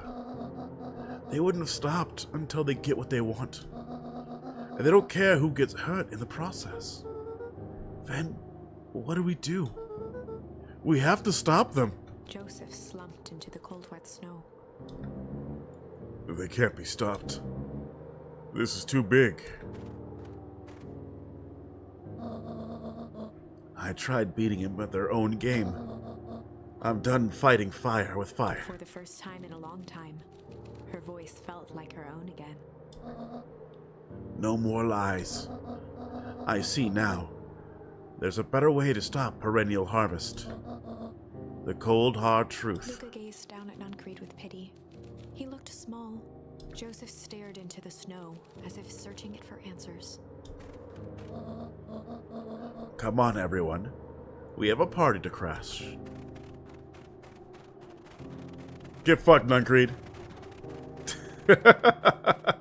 You've killed me at least twice, Nuncreed. Get fucked. You don't understand. He always wins. Oh, fuck. Chapter 9. The Devil You Know. 7 months ago.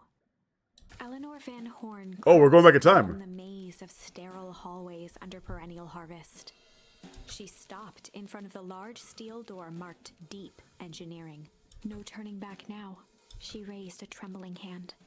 The stolen keycard worked as promised, and the door buzzed open with mechanical efficiency. She was immediately hit with the smell of disinfectant.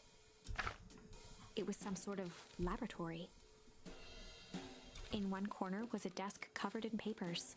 Across the room stood a tall metal pod with hoses protruding from its base. She rushed to the desk and began shifting through the piles of papers. They were experiment reports on something called Tempus Liquamen. Hey, liquid time. There were dozens of them. Who would have Every one thought? Stamped, failed. Eleanor heard the sharp echo of footsteps approaching. I guess that's what caused the foul harvest. Is that that was brought up to the surface and killed a bunch of crops by rotting them, by aging them so quickly. She was out of time. Her eyes scanned the room, eventually landing on the strange pod. Muttering a curse under her breath, she dashed over and dove inside. Oh shit.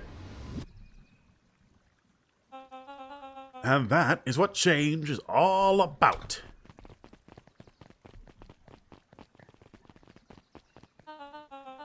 Grabbing the future by the scruff of the neck and making things happen. Change is a choice.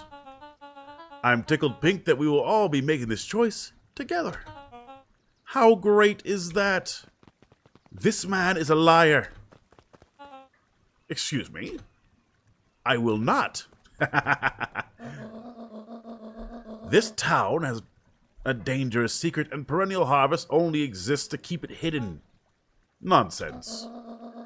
They picked up the whole town overnight and moved it, whole damn town, and moved it right under our nose. You aren't making any sense, dear. Mr. Kerr addressed the crowd with a sarcastic tone. Imagine such a thing. It's absurd and just plain impossible. They promised they could fix the foul harvest. They told us they would clean this place up. We just had to leave town for a few days. But while they had us evacuated... Mr. Hartford, I'm afraid I'm going to have to ask you to... You're afraid of a lot of things, aren't you? You sniveling little worm. This is growing tiresome. A little help, please. Don't you all see? This festival is a sham. An excuse to make the whole town gather in one place. They're planning something awful. Is it a cult sacrifice? I don't know what, but these people are wicked.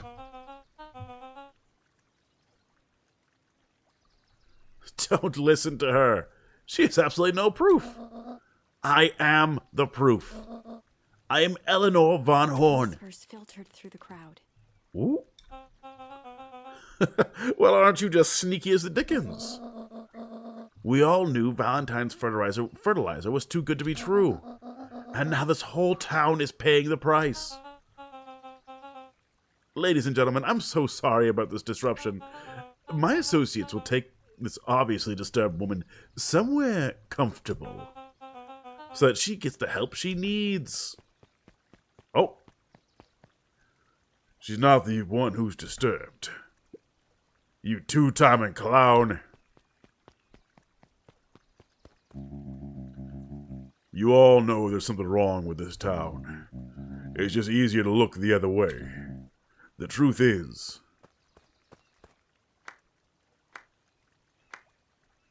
What's this little shit doing?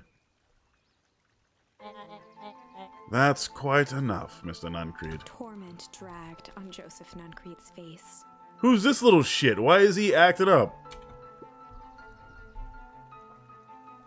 The little shit is the dad? Impossible. We've only seen the time work one way. That's Sharper? Impossible. Take them away. No, I want them to see this. Ah, the tempestuous Eleanor von Horn. You've been quite the thorn in my side. Fuck, you're right. I take it back. Like a weed that burrowed in where it doesn't belong.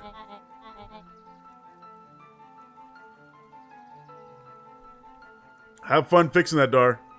I must confess, you look dreadful. He paused for a moment. You're absolutely right, Vaughn. Sweater and discarding it to the ground. Vendale, goddammit. Consider yourself in rare company. You managed to pull one over on me. It won't happen again. I knew you had some plan to disrupt our little party.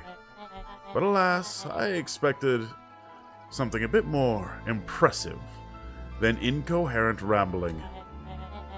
No matter, your failures are yours to bear. Mr. Kerr? Yes, sir? It's a shame it was cut short, but I thank you for that rousing oratory. I will take it from here. Yes, sir. Of course, sir. You've done quality work for me, William.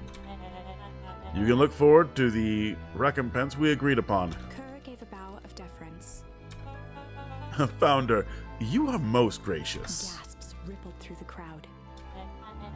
Thankfully, we can dispense with the formalities from here on out. Solomon pulled a glass vial from his pocket. In one smooth motion, No way. he downed its contents. He's just drinking liquid time? A triumphant smile grew across Solomon's lips. You can all call me Sharper Valentine. His body and face God damn it. contort and expand as he disappeared into a belching green mist.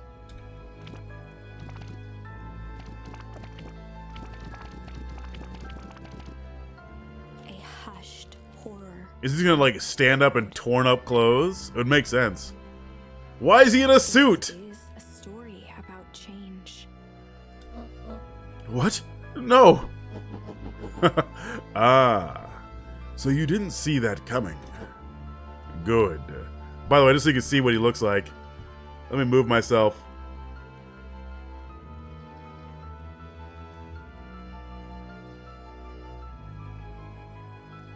I have no idea where to move myself anymore. Stuff's always happening on the screen. That's what he looks like.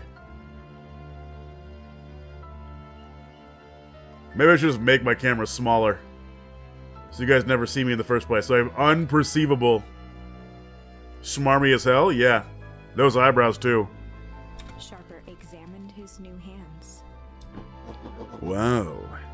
This is quite the improvement. Everything looks so much smaller now. Eleanor is right about one thing. The festival was a ruse. I wanted you all to witness my glorious return with your own eyes. Why does everyone look so downtrodden? This is a celebration, people. Maybe it would help if we set the mood. Mr. Kerr, Be a deer and reveal the sign. Sharper Valentine Festival is what it says. Wonderful. Sharper choked out a crude squawk of a laugh. Frustrated grumbles sprinkled through the crowd. Sharper, you malicious bastard. Oh my god. I'm glad you're back so I can tell you to your face. You destroyed this town. We ain't gonna let you get away with it again. Sorry. This is not the time for audience participation. Some assistance, Mr. Kerr. William Kerr gave a subtle nod to the clipboards. You coward! Oh. He's just getting eliminated. He's getting brought behind the barn. Does anyone else have something to contribute? A helpless quiet settled over the crowd. I thought so. Do you all truly believe you could be free of me? A town of complete and utter fools? You people should be celebrating my return. You're clearly lost without me. That leads me nicely to my children. Daddy? I gave you both the greatest gift a parent can give. The opportunity to prove yourself in my absence. Squandered. To say I'm disappointed would be an understatement. But Silence, Augustus. An adult is speaking. I don't know which is worse. A son who is completely hopeless, or a daughter with such potential who inevitably let me down. Harris, you fail me with admirable consistency. Thankfully, I was counting on it this time. Father, I have been wasting time, my dear. What have you accomplished? I was focused on cementing our legacy. Legacy? Who needs a legacy when you can live forever? But what about... It's all right, kiddo. I'm afraid you suffer from a complete lack of imagination. There's just no helping it. Now then, where's Joseph? You didn't take the opportunity to slip off, did you? Ah, there he is. Everyone should give him a hand. None of this would have been possible without Joseph. I think you said enough. Nonsense. These people deserve to know how helpful and loyal you've been. I only did what I did because he left me no choice. You always had a choice, Joseph. You were simply too weak to take it. No matter. Cheer up. You are about to be rich beyond your wildest dreams. You should follow Mr. Kerr's example. When I found him, he was in a sorrier state than any of you. An aging actor, desperate to recapture his youth. He played his part, and soon he'll be able to play the leading man again. Forever, in fact, if he remains loyal. That goes for all of you. Well, those who haven't already frittered away my goodwill. Beacon Pines is mine again, and I'm willing to share its spoils in exchange for absolute loyalty. Are you saying William Kerr was never in charge of Perennial Harvest? You think that puffed up blatherskite could have accomplished all of this? Dawn, I suppose it's time for your big exclusive. Sharper addressed the crowd with indignant pride. He'd planned this moment for so long that now, at the deed's fruition, it almost felt frivolous. You see, I needed a figurehead to hold down while I orchestrated my return. Someone to misdirect, lie, and bilk this town for a spell. So I invented William Kerr. Take your bow. You've earned it. Mr. Kerr flourished a preposterously elaborate bow. And no one's applauding. Patrick C. Montague, thespian extraordinaire, at your service. Wait, Patrick C. Montesquieu? The dude who wrote the book and put it in the library? Alright, it's all coming around. Bilker. B was fake, yeah. Founder, I just wanted to thank you again for this opportunity. It truly was the role of a lifetime. Wait. So this Bilker was a Patrick C? A Pat C? So this Bill Kerr was a Pat C the whole time? Now that your secret's out and is open, what's to stop this town from rising up against you? Oh, that's the delicious part. Fear. Thanks to our clipboards, I know what each and every person of this town fears most. And I will make those fears manifest for anyone who steps out of line. The choice is simple. I'm not afraid of you. The young hero.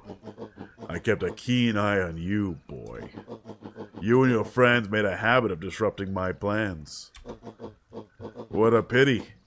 If things would have gone a bit differently, you might have had your moment of triumph. But that's fate for you. You can't do this. Oh, but I can. I have won. We never got to see Joker. Never underestimate what a great man can do given time. And now time is my plaything. Perhaps the most expensive thing I've ever bought. But well worth it. Sharper coughed up one final laugh and cracked his knuckles. Enough chit-chat. Let's go to work, shall we? Ooh, fuck. And so, Sharper Capitalism wins in the end. in his own image. Capitalism wins in the The end. fertilizer factory soon reopened for business.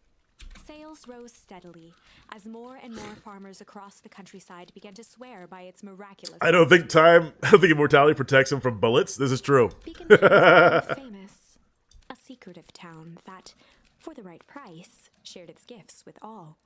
Gifts that became more and more necessary in a world where winters grew longer and longer. Oh, shit. The end. Capitalism for the win. And by that I mean the game is literally saying capitalism will just milk a fucking liquid time at points of killing itself, killing the entire world even.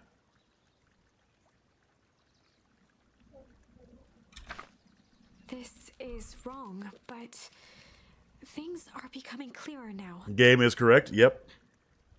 You can feel it, right? We can't let Sharper win. He might just be the key to this whole thing. He totally is. Let's see. Where can I go? What is new? What is new? Malicious. Shame? Malicious. Ooh. Windows to the Soul. We have not touched this this timeline in a long bit.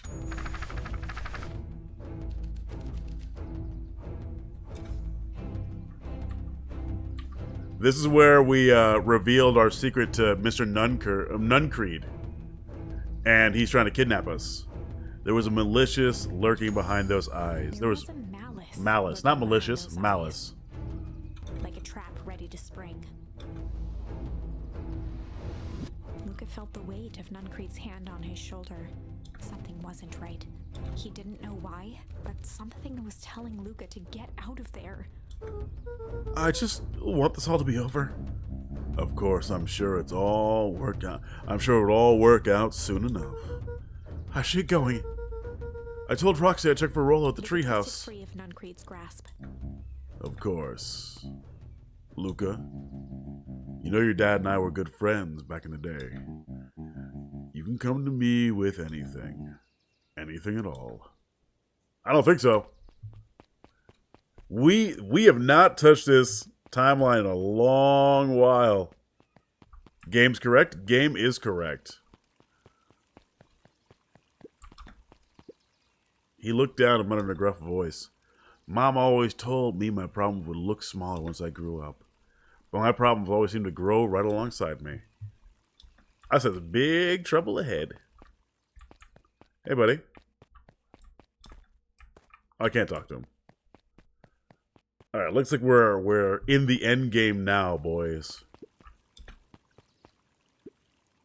The festival decorations are a bit humdrum. Now, if I were to throw a festival, there would be a thing to behold.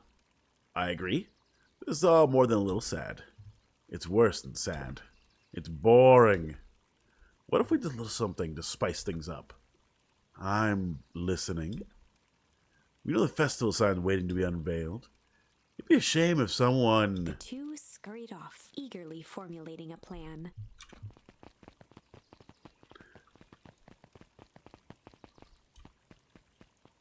What's the... Do we remember what the festival's called? I actually forgot the festival name. We in.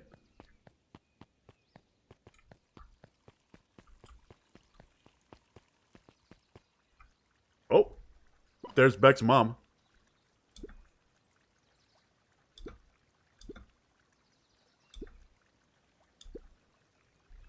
Mr. Kerr said I could come in early today and get a few things done. Hold on, please. Okay. Thank you.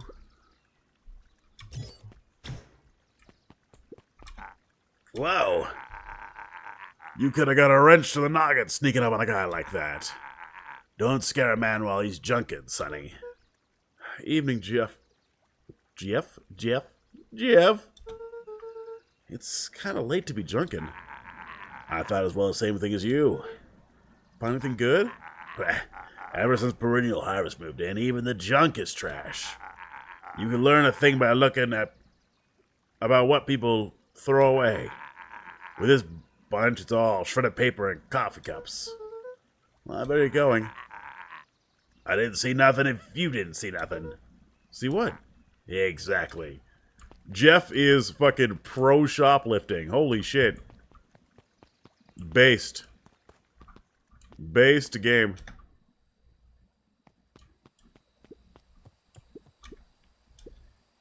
Oh, did we not get anything? Nothing new? Luca wrapped some paper. Comrade Jeff, yeah. Comrade Jeff.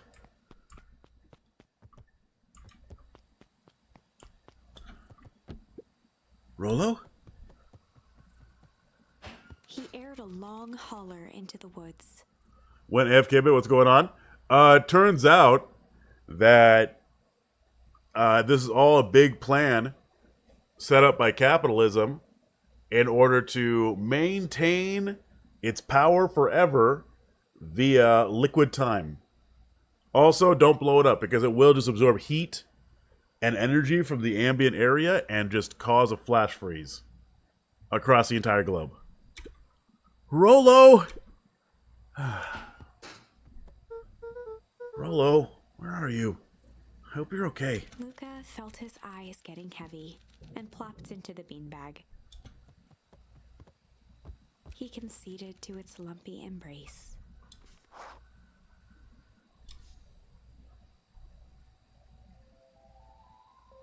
Once again, Luca found himself in a vast, Boring. black All right. expanse. This time, Not the game. he knew exactly where to go. He took a single confident step forward. The world flickered and pulsed. He found himself standing in front of the frigid air of a blazing campfire. The source. He plopped down cross-legged and gazed into the cold flame, waiting. Soon enough, the fire began to die out, popping sporadically, until all that was left was a single ember. Luca stood up and dusted himself off. He plucked the glowing ember from the cold ash, examined it, and slid it into his pocket, a keepsake. The voice of his father spoke behind him.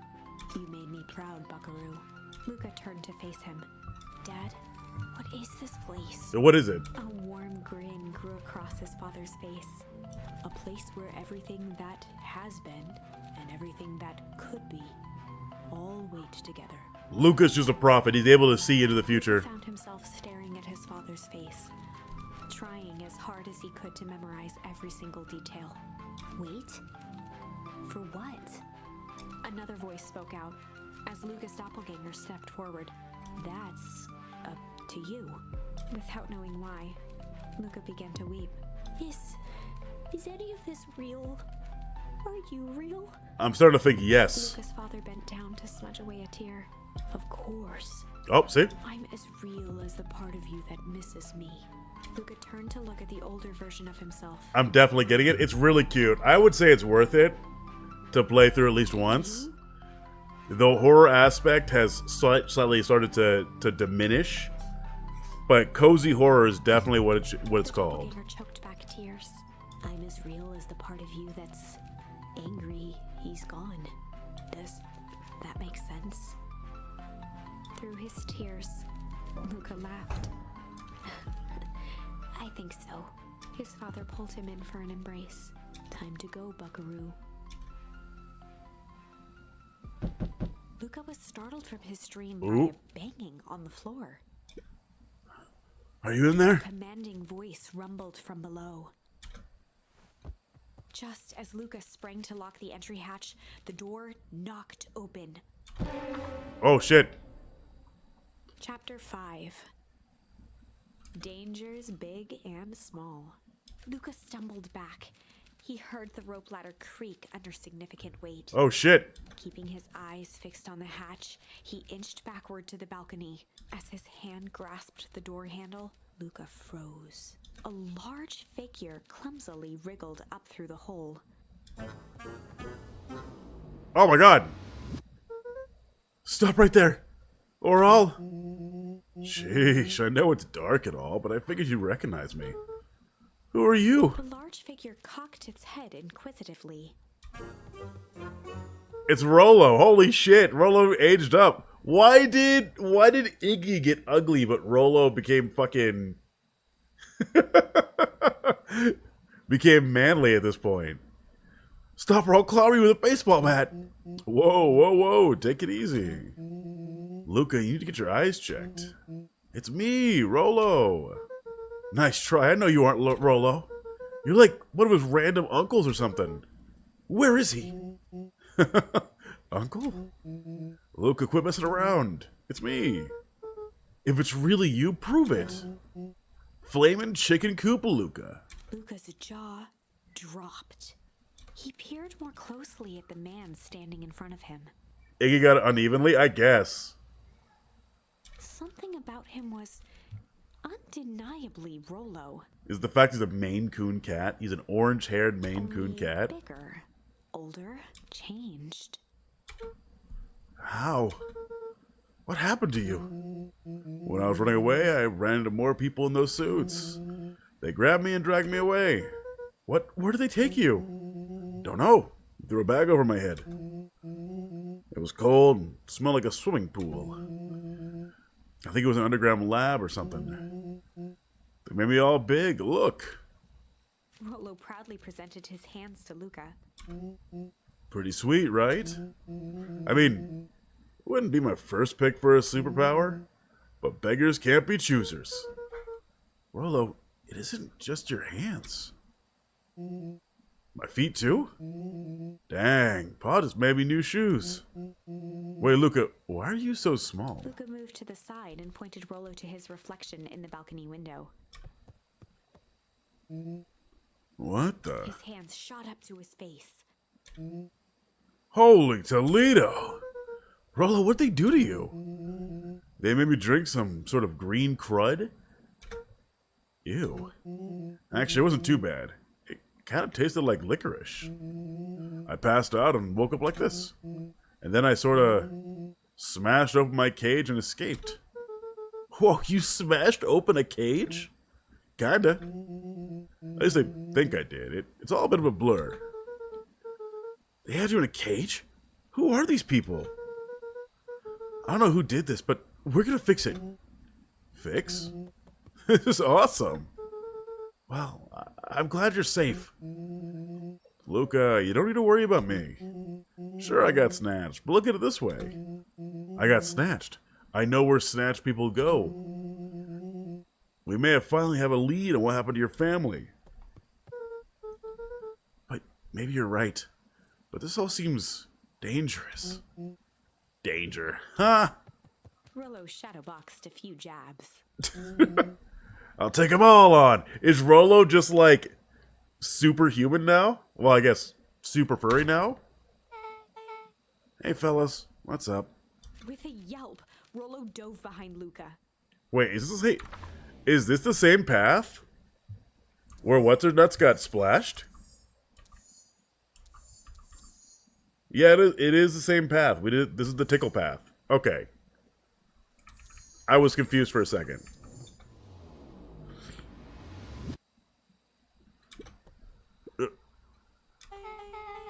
Did I come at a bad time? Who the heck are you? This is Beck. Sorry, something truly bizarre just happened, and I needed help. I don't know where else to go. So you're just hanging out with your large adult friend? No, this is my buddy Rollo. This is your missing friend? One and the same. He seems a little old. I'll have you know this is a recent development. What the heck does that mean? Oh, I'm sorry. You're the one who just showed up out of nowhere. So we'll be asking the questions here. That's fair. How'd you find us? Your silly little treehouse? You mean our silly little mission control? I hate to break it to you, but your secret path isn't so secret. And I could hear your racket from miles away. She does have big ears. See, Luca? This is why we need to improve security around here. Not now, Rollo. Beck, you said something bizarre happened? Yeah, but... She shot a nervous glance at Rollo. Anything you say around me, you can say around Rollo. This has been a weird day all around, hasn't it? Yep. Beck's eyes narrowed. Okay, so it all started when I made it back home. My first order of business was to try to salvage my hair. So I tried to dye some of the stuff with the chemical set my mom gave me. Okay, just need to play it cool. Hope no one notices. Notice what? Oh, nothing. I was just... Let me have a look. What in the world did you do your hair? I kind of felt like a change. It's gonna take forever to grow out. You're the one who said change was a good thing, right? I was talking about your mother's new job. I was talking about us moving. Well, I guess I just took your lesson to heart. Ilona tried to put on a smile. Before I forget, I came here to tell you that Nellie had to go into work. Tonight? Her and Mr. Kell decided it'd be good for her to get some things done before tomorrow. That Kerr guy seems like a grade A creep. Beck. He is! Him and his weird cult of personality. You're not going to ruin this job for Nellie. It means too much for her. Oh, I know exactly how much it means to her. It means enough to exile her daughter to this podunk town. This place sucks. The people are weird. You just don't know them yet. It's always cold. We're in the mountains. You'll get used to it. I can't even pick up a single decent station on the radio. It's all banjo music and farm reports. You know I grew up in a town not different from this one? Is this why you're better at talking to plants than people? Ouch. Okay. So here's what we're gonna do. First of all, you're grounded. What? In the morning, I'll have Nellie come and see what we can do about fixing your hair. You need to look presentable for the festival. But not another peep. She sighed, and after a moment, looked down at Beck sympathetically. I know moving is hard, honey. But that doesn't mean you have to make yourself miserable all the time. Other people seem to have that covered for me. Oh, and if you decide to rebel by dyeing your hair more, She flashed a sly grin and tousled Beck's hair. I'll just shave it off for you. Think of how rebellious you'll look then. Very funny. Thank you. Good night, sweetie. Good night, Mom. Oh, wait. First of all, this town doesn't suck. Second of all, you need help because you got grounded? No. I'm sorry you got in trouble. It's my fault your hair got screwed up in the first place. Don't worry about it. I actually kind of like how this looks. Great. Can we go back to the story now? The next part is the important bit. I have this radio I upgraded with my mom, and I was too angry to sleep, so I tried to dial into something worth listening to.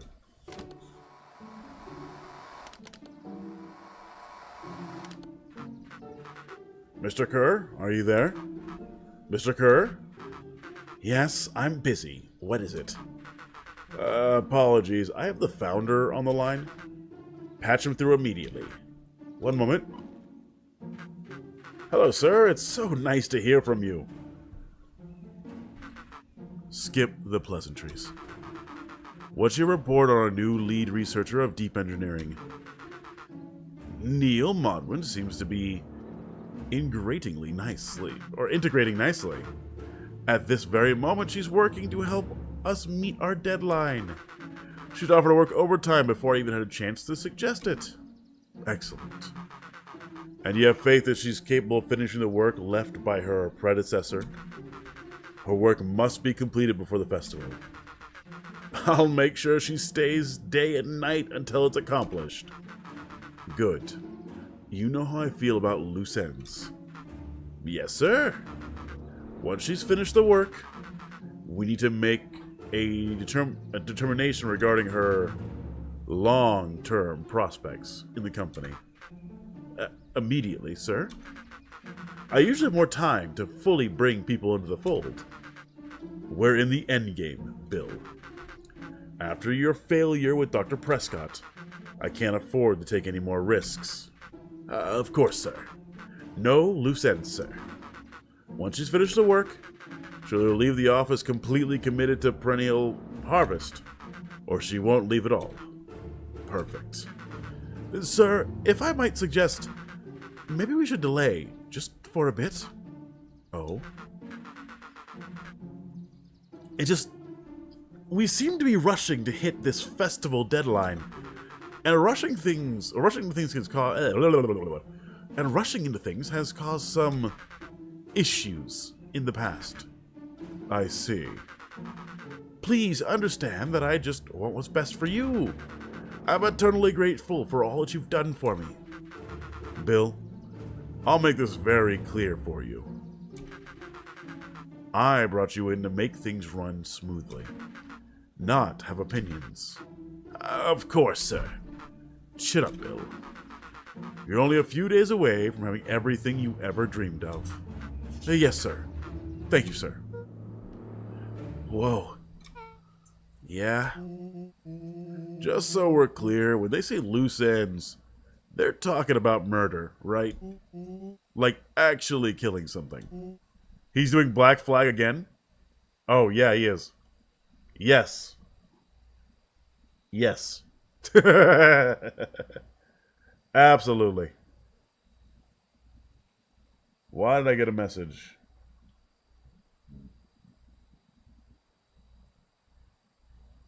Who's doing what? A certain friend of the show is playing a game drunk that he sucks at. Capital murder. Luca gave Rollo a quick elbow to the ribs. Who's this founder? I was hoping you guys would know. Nah, as far as we know, Cure is the top banana perennial harvest. Wow, I'm having issues today. Why am I having issues? Why am I not able to think properly? He sounds scared of this founder guy. So we haven't even topper banana on the field. What the hell is my mom caught up in? Has she talked about the job much? Not really. She said she was going to come in and continue the work of someone she respected. Luca, do you think that body at the warehouse was the person's Beck mom came to replace? That would make sense. Beck, it seems like Nellie's predecessor got loose-ended. I'm getting that impression. So, we need to get your mom out of there before the festival happens. That's 2 days away. Won't she just come back home after work? The creep on the radio said they were going to hold her there until then. So if she's not coming out, we gotta go in and get her. Beck flicked a large sheet of paper out of her pocket and slammed it on the floor. Maybe this will help. You got blueprints? Well, it's really a welcome map for my mom's PH orientation day. But it shows the layout. Sure looks like blueprints to me. Look, there's a reception area. There's a big room marked founder office. There's even the X's marked. Guys.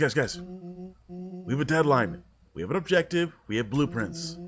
You realize what this is, right? Rolo started to wiggle with excitement. I think we're heisted. It's officially a heist.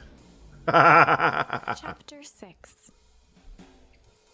The Heist. They spent the night's end huddled around that small map, formulating a plan to infiltrate the headquarters of Perennial Harvest. It would be no small feat. A modern facility equipped with all manner of technology. Not to mention the swarm of clipboards that would most certainly be scattered throughout.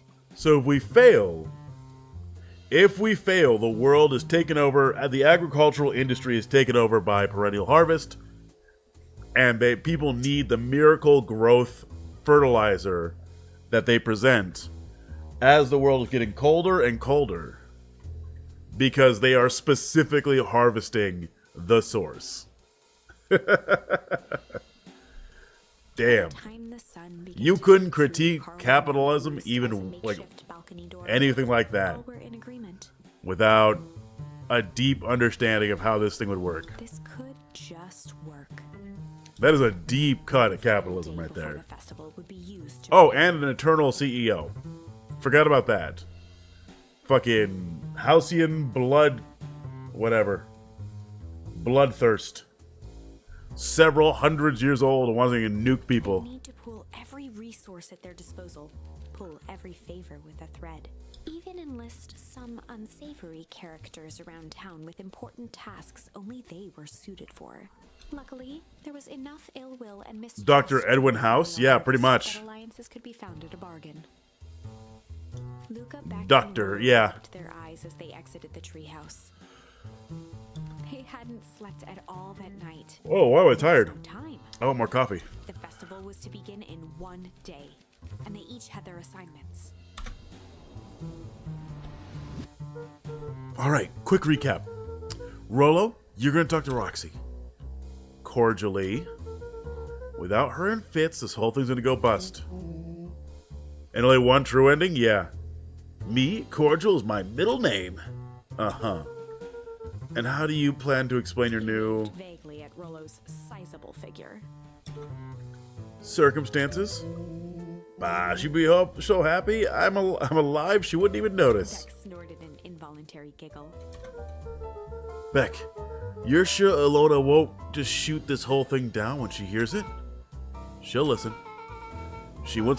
Once she understands that Nellie's in danger, the danger we're all in, the plan will make sense. Okay. That'll leave me with Jeff and Iggy. How are you gonna persuade them? I'll think of something. They each looked at each other with sleepy confidence and nodded. Well, Godspeed.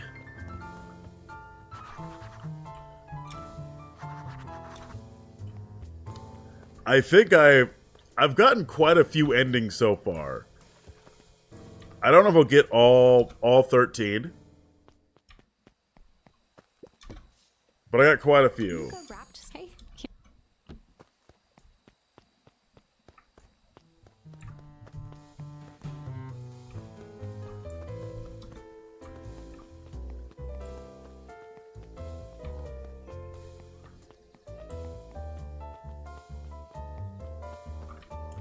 Let's see. What's up here?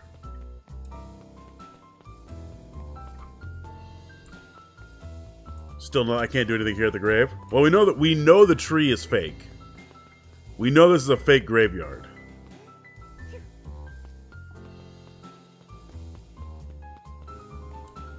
How many endings have we reached so far?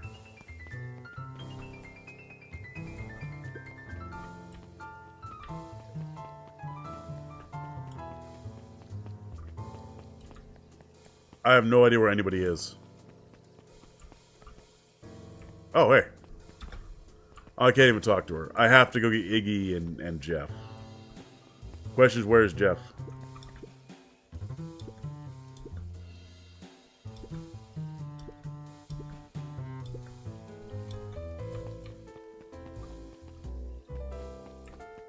Boom, boom, boom, boom. Boom, boom, boom, boom. Seriously though, where is Jeff? There must be an area that I haven't explored yet. Yawn. You ever wonder why an agricultural company employs an army of survey takers? The clipboards? They said they're just trying to make us happy. Do they want to make us happy? Or figure out what makes us happy? An important distinction.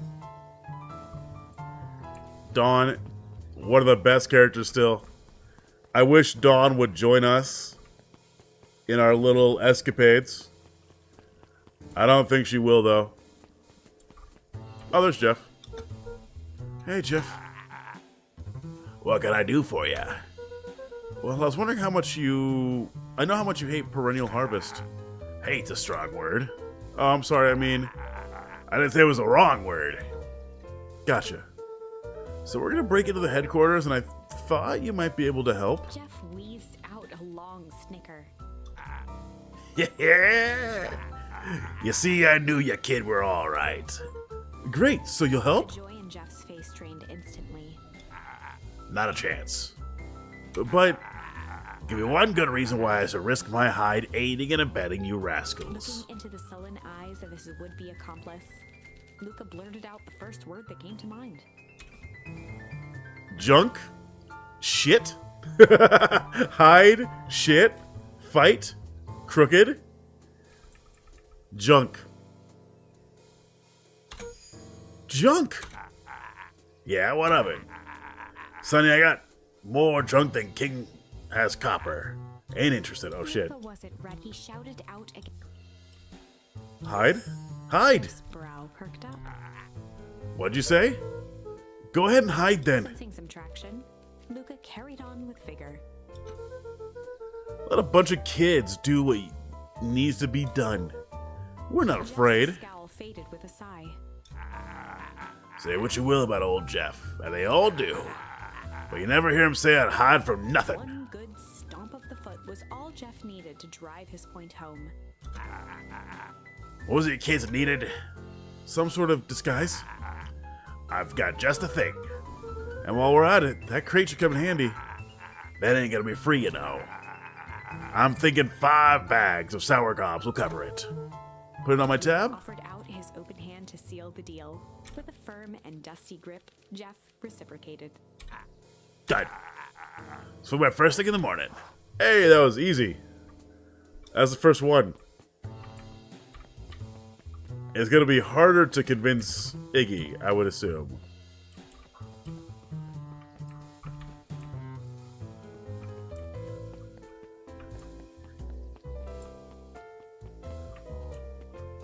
Oh, there they are.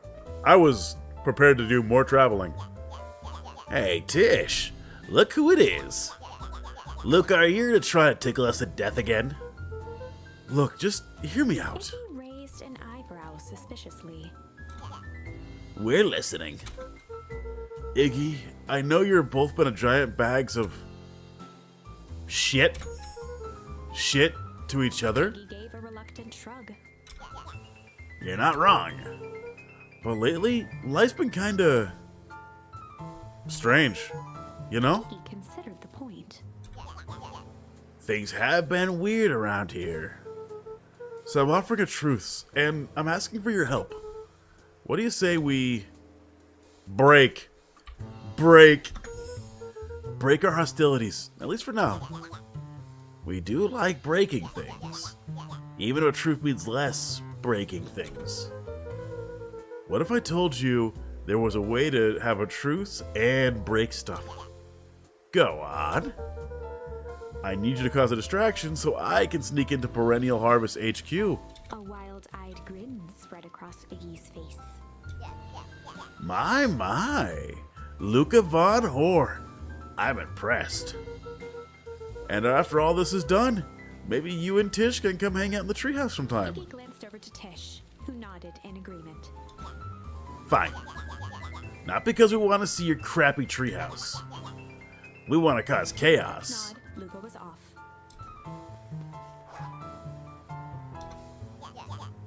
Did you hear that, Tish? Iggy gazed up at Tish with a smile. He invited us to hang out in the A treehouse. single tear ran down Tish's cheek. I expected this day to come. How wonderful. Chapter 7. Usually she just says, yup. Fucking 2 lines. Hive. Oh no. Good heist requires preparation, and thorough preparation takes time. Wait, she actually said a word? She said more than yup. I expected this day to come.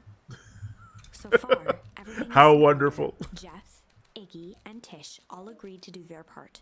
Beck radioed Luca that night with a simple and covert message. We are locked and loaded on my end. And Rollo, after a lengthy confession, managed to persuade Roxy and Fitz to help. He stowed away in mission control for the night to avoid attracting attention. Rollo, being uniquely suited for the role, would be the first to All right. reach Perennial Here we go. It's heist time. The outfit provided by Jeff wasn't perfect, but a convincing disguise is 10% wardrobe, 90% confidence. Pretty much, yeah. Rollo took a few vigorous breaths and Like, they're not wrong. It's like how it's like how most crimes work. You walk in like you belong in some place, and people tend to assume you are supposed to be there. Okay, never mind. I take this back. This is a bad plan. Rollo's like 1,000% confidence. Yeah. Stay calm, Rollo. You can do this.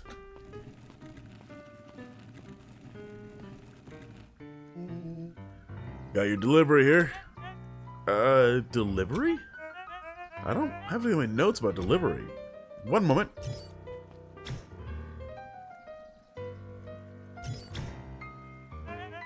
I'm sorry, but there's no delivery scheduled for this morning. You had Right. to think quick.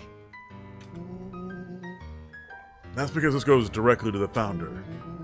He has to be kept a Rollo secret. sighed, adjusting his tool belt. You know how the founder can be. I suppose we can leave this one off the record.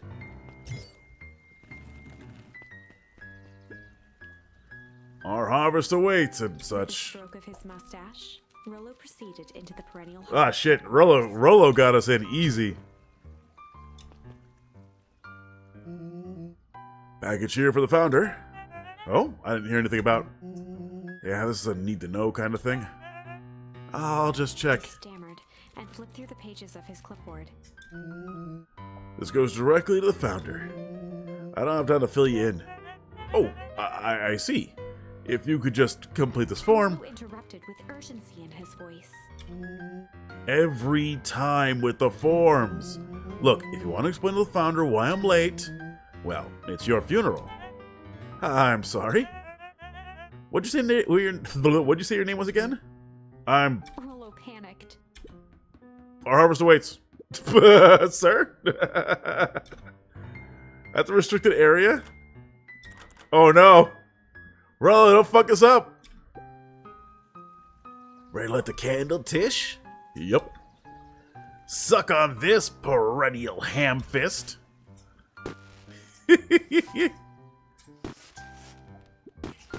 What was that? Distraction was enough for Rollo to regain his confidence. Just open the damn door. I got a job to do. Ford fumbled around in a frenzy. Oh, come on, just buzz me in already. Go, go, go, go! Phew. How did Rollo not have a name squared away? Our harvest awaits?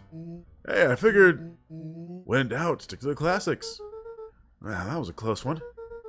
But you pulled it off. Nice work, Rollo. Alright, everyone. Alright, everyone knows what to do next? Yep. Deep engineering is to the north. I'll go with Beck, in case you need some muscle. I'll head to the founder's office. You two be safe.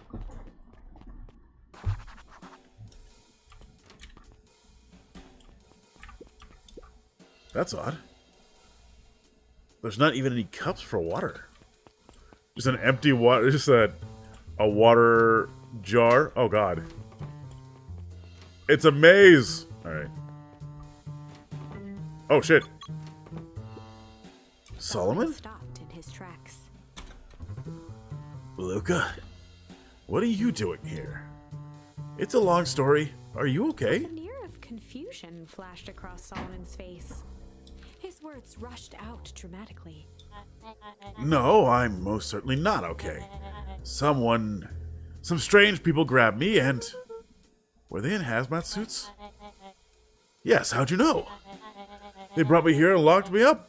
When they were distracted, I ran. Dang.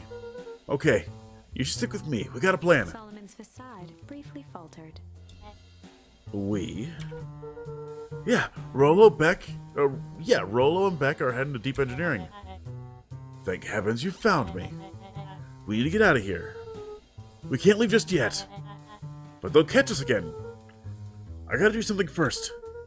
When you were running, did you happen to see a door marked Founder? Founder? Why are you looking for him? I'm not. I need to get into that office. Now that you mentioned it, I do think I saw a door that said Founder. It's just down this way. Luca happened to notice a plaque above the door. Office of the Founder? Knocking comes with consequences. Oh, here it is. Get fucked, Solomon. So it is. It's pretty lucky that I ran into you, or else I might have missed it. Truly Luca fortunate. tried the handle. Locked. Solomon leaned forward to examine the mechanism. Regrettably, it seems to be some sort of electric lock. I don't see how we could possibly defeat a lock like Luca that. smiled and looked at his watch. Let's just wait a minute.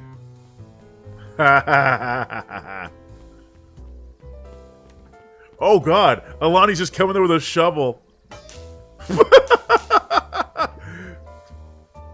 I don't know what funny business you're up to, but I like it. She mimed a quick hat tip and ambled off with a whistle. She just comes by, fucking causes public property. Or property damage. I love it. The light on the keypad changed from red to green. How did you do that? It's good to have friends. Quick, let's get inside before someone spots us. Luca switched on his walkie-talkie. Oh god, has Sharper been drinking as a child? He has been. He's been drinking. Look at the desk. He's been drinking and smoking as a child. Rollo, I'm in. As expected, there's a control panel. Great timing. We're stuck at a locked door marked number 2461. Need you to get us through. What if someone catches us? We should get out of here. I'm not leaving my friends, Solomon.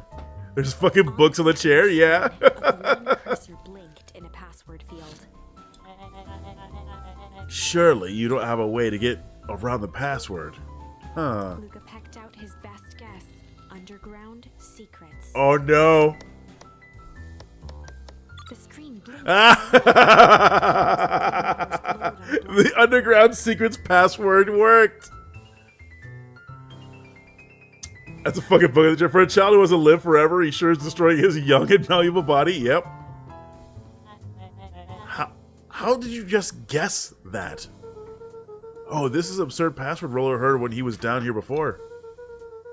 It's funny how someone arrogant enough to call themselves the founder uses such a basic password. Or they were thinking several moves ahead, not expecting anyone to guess something so simple.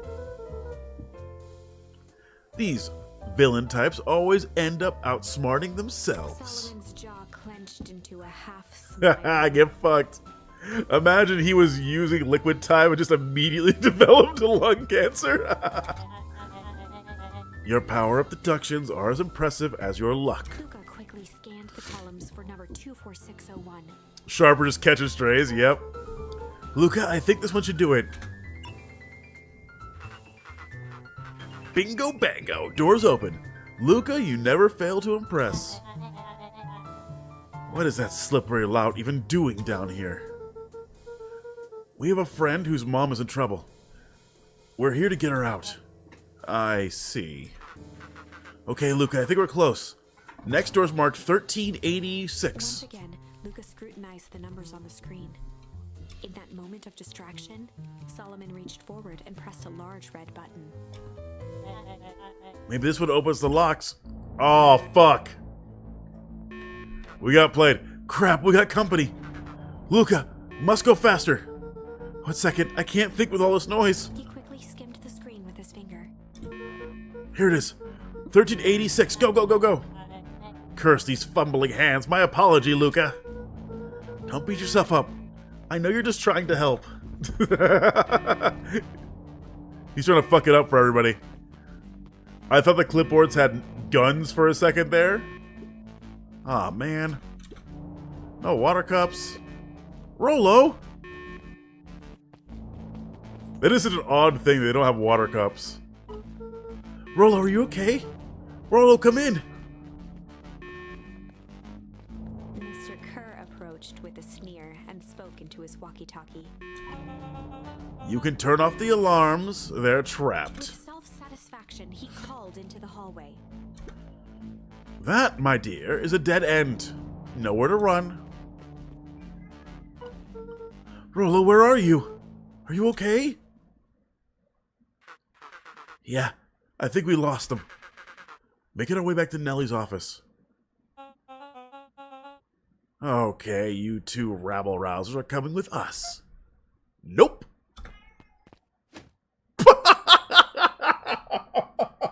She fucking either kicked him in the shin or the balls. I can't tell which. Both are hilarious. The little okay, it was shins. The little shit just kick me. Don't just stand there after them. Okay, I think that worked. Roxy and Fitz have made them have taken them on a wild goose chase. I'm having trouble just following what just happened. Like I said, it's good to have friends. Rolo, how long do you think Roxy can distract them?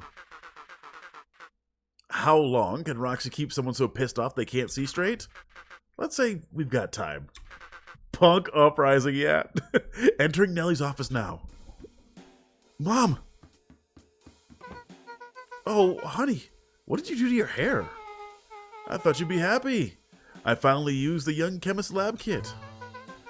You sure have a knack for making me incredibly proud in the most frustrating way. We need to get you out of here. We? Who is your adult friend? Oh, I'm not an adult. Ever heard of growth spurts? I had more of a growth spew. No, that's not possible. Nellie leaned over to examine his teeth. Oh shit, hit the wrong button. What are you doing? What are you doing? Did you just fart? He's over there just farting. Go lay down, buddy. Go lay down. Alright. I also hit the back button. Substantial banding on the enamel of the molars consistent with the Tempus liqueum. The Tempus liqueum exposure. Is that what you call the gunk they forced me to drink? You drank it? Oh no. They told me it was only being tested on plants. Oh, Beck, sweetie, I promised I didn't know. Mom, what the hell is going on at this place? I was brought here to the work of discovery of a lifetime. A novel chemical compound we discovered under Beacon Pines in a wellspring they call the Source. They call it Tempest Liquidum. Blah, blah, blah. I am, for some reason, struggling to read. It pulls energy from the surroundings in order to fundamentally alter matter's relationship to time. Oh my god. Yeah, Vandale, you were correct. It is just pulling heat from the surrounding location. It was a secret to Valentine's fertilizer. They harvest the source, infusing small amounts of Tempest liquamine into the product. It worked wonders, drastically accelerating plant growth. Crops would be ready to harvest in a fraction of the time, but it led to complications. I think Vandale read the wiki? No. Vandale's like me. We speculate so much. The foul harvest. Perennial harvest came in to clean up the mess, to succeed where Valentine failed. But Tempest liquamine is rebellious. Rebellious? You can think of it as a manifestation of change itself. It's volatile by its very nature. So the more you try to force it to do specific things, the more it resists. Yes. I can relate to that. My role was to finish the work of my predecessor, Dr. Prescott. Harvest Tempest liquamine to reliably manipulate an organism's age. Just imagine how many people we could feed. Mr. Kerr was very insistent that we achieve a successful result by today's festival. But you didn't, right? Nellie sighed. You know how much I love a good puzzle. I poured myself into the problem. It wasn't long until I discovered oddities in Dr. Prescott's notes. Oddities? They contain obvious errors, mistakes that someone of his reputation would never make. So I fixed them, and now I get to replace my entire wardrobe. I really am truly sorry. Those clothes were hand-me-downs anyway. It sounds like Mr. Prescott figured it out, got cold feet, and intentionally sabotaged his own work. I had considered that possibility. I had even sent a letter asking him to clarify his thinking. Mom, Dr. Prescott's dead. Kerr had him killed. What? I overheard them talking about it on the radio. That's why we gotta get you out of here. Like, now. Wait, the vial. I finally solved the chemical equation allowing direct control of aging. Mr. Kerr picked it up before you came. All the more reason we gotta hightail it. Luca, we got Dr. Medwill heading your way now. Roger that. Be careful. Everything's on track. Thank you for the stretch. And what's your plan for escape? We'll go over everything when they get here. In the meantime, maybe we could dig up more info. Malice 80 proof whiskey. A hard drink for a hard man. Wow. Even his alcohol's arrogant. Solomon muttered inaudibly. I should just smother you right now. What was that? I said I shouldn't bother you right now. Don't be silly. You're no bother at all. Just kill him with kindness. I'm really sorry you got dragged into this mess, Solomon. You needn't worry about me. Well, I feel bad either way. We're gonna get you out of this, I promise. With a subtle, quivering lip, a smile crawled across Solomon's face.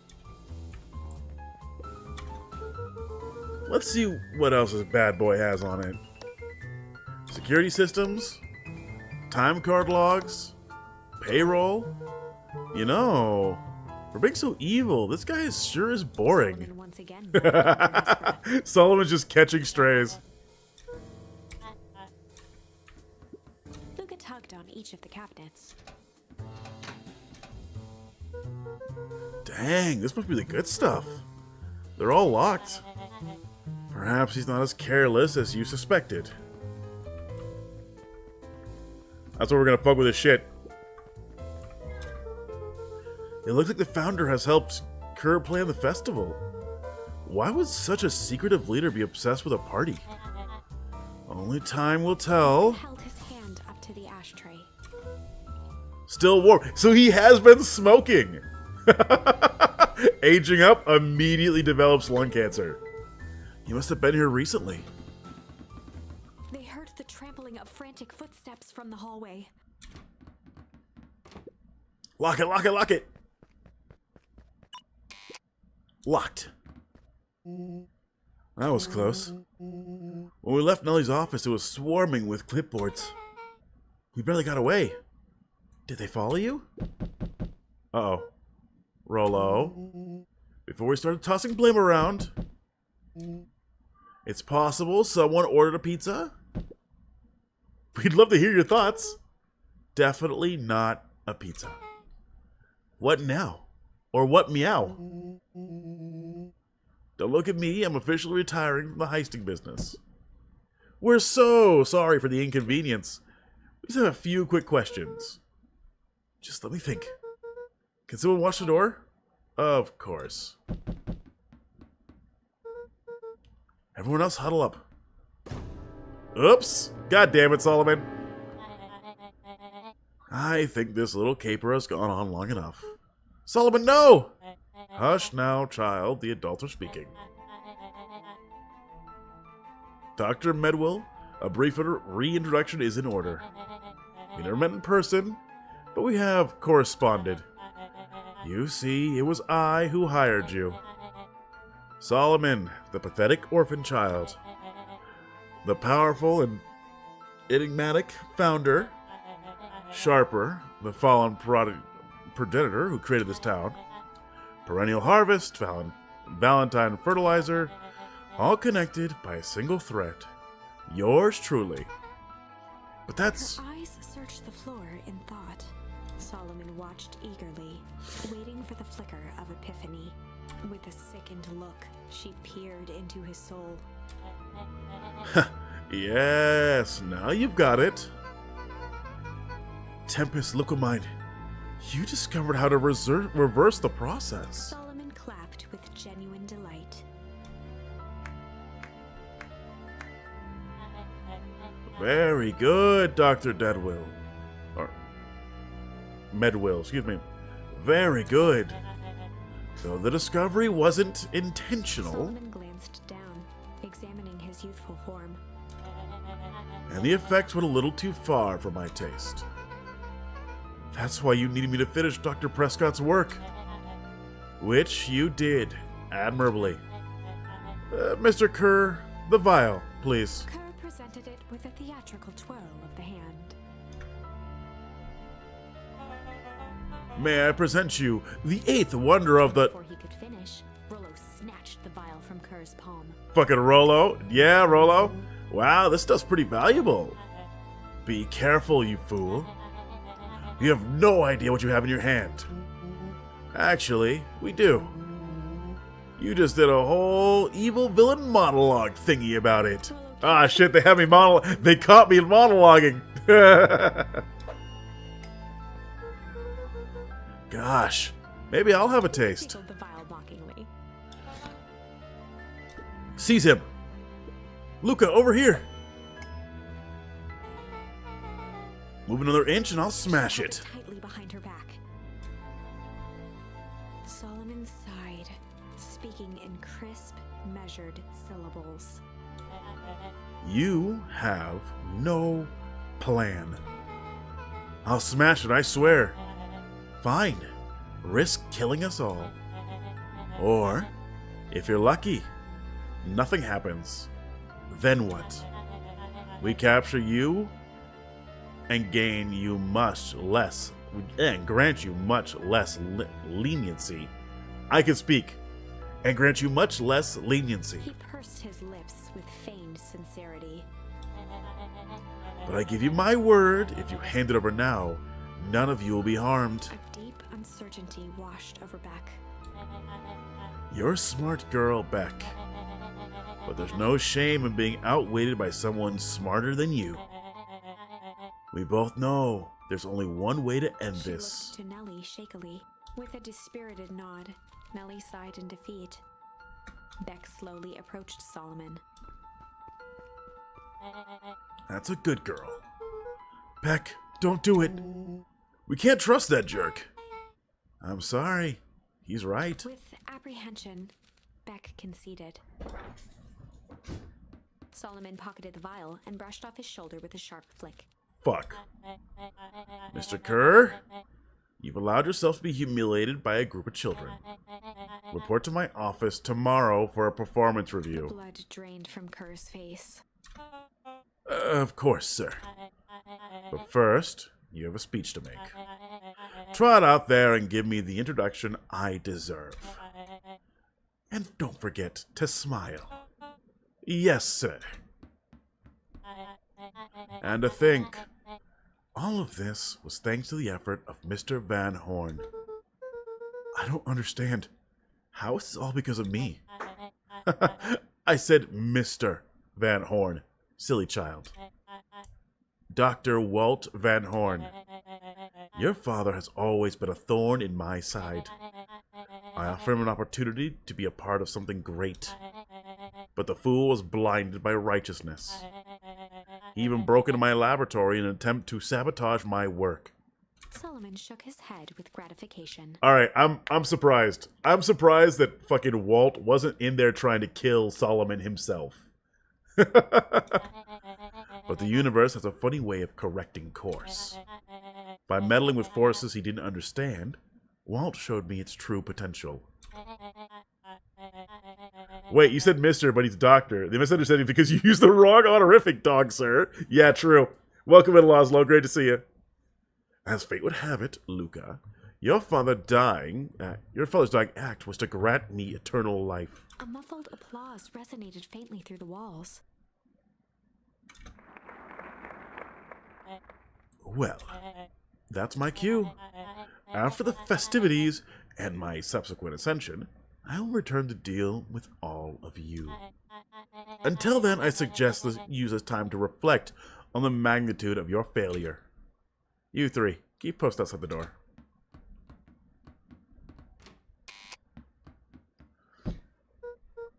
Well, crap.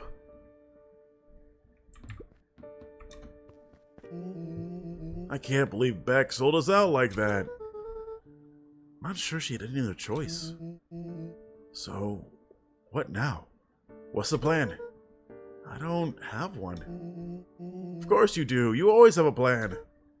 Rollo, you just need some time. Rollo, it's over. We lost. Shit, did we lose? Nellie was staring at the floor, deep in thought. Sorry, Luca. Give me a minute to calm my mind. How bad did we lose? We got some quick owns on Solomon. If you lost, the story would just end. True. Hey. I'm sorry, Luca. I did what I had to do. I know. It's just, we're so close. I got a feeling that, eventually, Solomon will get what's coming to him. Time wounds all heals. Well, time seems like less of an issue for him now. Luca, there's something you should know. After Dr. Kerr locked me in the office, I had nothing but time and curiosity.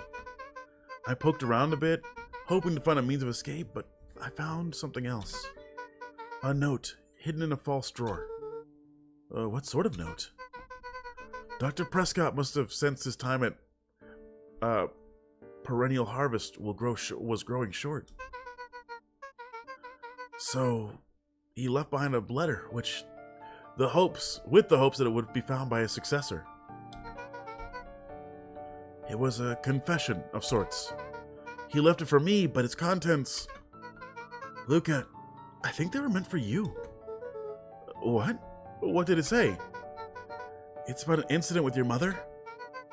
Dr. Prescott found her in his lab with a stolen keycard. There was an accident. She was exposed to an extreme amount of Tempest liquamine. The color dropped from Luca's face. She survived. Dr. Prescott decided to help her recover. Blah, blah, blah, blah, blah, blah. He no longer trusts Perennial Harvest, so he kept her whereabouts a secret. Over time, your mother led him to reconsider the purpose of scientific discovery.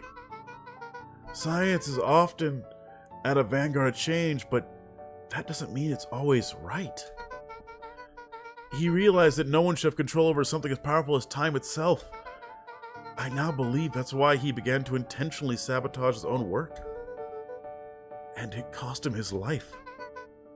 That's a reasonable conclusion. Luca was overwhelmed with emotion. But if she's alive, where has she been? Where is she now? A sudden explosion sounded from the hull. Are we about to freeze to death? Chapter 8. Comeuppance. Ears still ringing, Gran picked herself up off the ground. Through the dust and smoke, she looked over to see Mr. Is she narrating him? I don't think so. To his feet. We don't know who the narrator is. I'm wondering if the narrator is the source itself. She'd had to beg, borrow, and steal to acquire those explosives. How many nights had she spent visualizing how she'd use them to make things right? And now, her one shot at destroying the source, that damned hole that swallowed so much of her life, was gone. Hey, Durrits. Hey, Winterberry Salad. For this jagged hole in a wall and a foolhardy shot at rescuing Rollo. With Fratelli and Tolliver at her side, she stepped through. It was a strange feeling. The last time she'd stalked this maze of hallways, Hydrate. it was in a Thank you. different I am actually I'm getting hungry too. They quickly rounded a corner to find a group of clipboards guarding a door. Something worth guarding is probably something worth seeing. She leapt forward, brandishing her cane. If her last chance at vengeance for things lost was truly gone, she would just have to fight to keep what she still had. Oh god, Gran is owning some ass.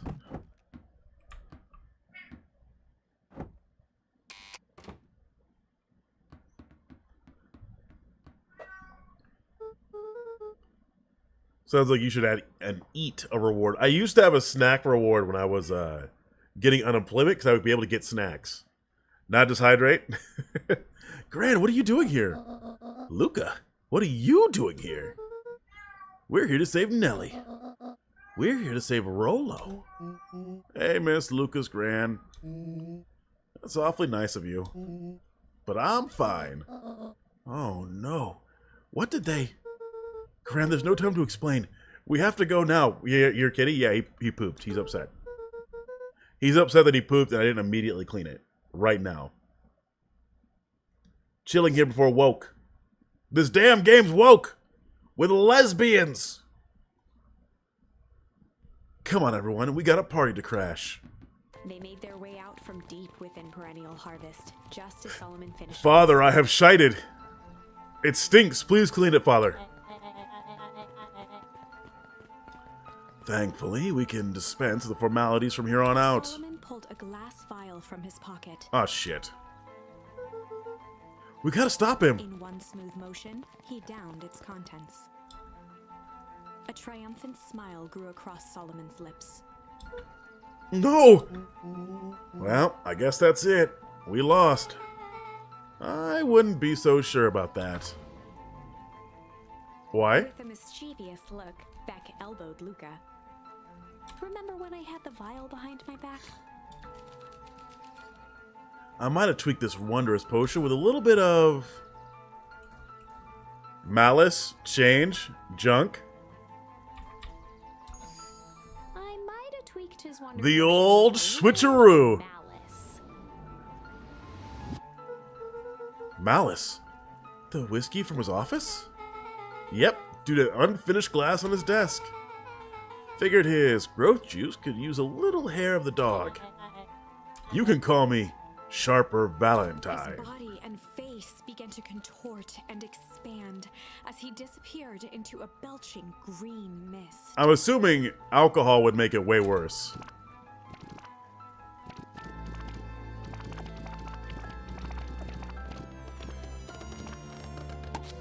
What? Now that's what I call 80 proof whiskey. Damn, dude. We just fucking killed him? Oh, we just killed a child. The quiet was broken when William Kerr sprinted off stage and into the distance. I don't think that was the ending. He was never seen around Beacon Pines, or anywhere else for that matter, again. Watching the silhouette of Kerr disappear over the Cancel Raptor, I killed a child again. to laugh. First, a low chuckle. Another fetus on the pile, yeah. Raving laughter. It went right into the fetus juicer. His tears, he was vaguely aware that the crowd had begun to laugh with him. The end. When will the woke stop? That was unexpected. How many fetuses is that now? At least For my taste. at least 4 at this point. Are we not including Are we not including the rest of the fetuses in this game? I'm only writing the damn thing. Do we have anything else?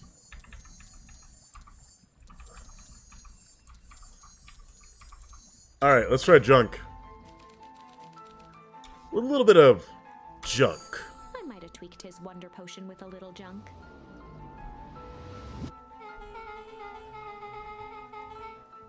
Oh my god, can't wait to see the look on his face when he realized he drank his own cigar ash. Oh god.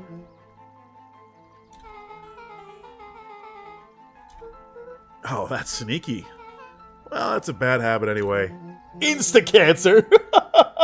Pa always said bad habits are like 50-yard field goals. Huh? Hard to kick. God damn it, that was a good one. You could call me Sharper Valentine. His body and face began to contort and expand as he disappeared into a belching green mist. What's gonna happen? Is he gonna explode again? What? Oh my god, another child! We just murdered another child! Well, that's one way to kick a bad habit. We just fucking killed another kid! The last of what was once Sharper Valentine wafted into the air. Kid got Thanos, got dusted. Spun on from what they had just observed. Sharper Valentine was gone for good. His end would Bastion. be the beginning for Beacon Pines. Our friend is ignoring us hard. He doesn't... Yeah, I know. A new chance to let go of the things. I kind of want to go in there and start fucking with him, but I don't want to... The end.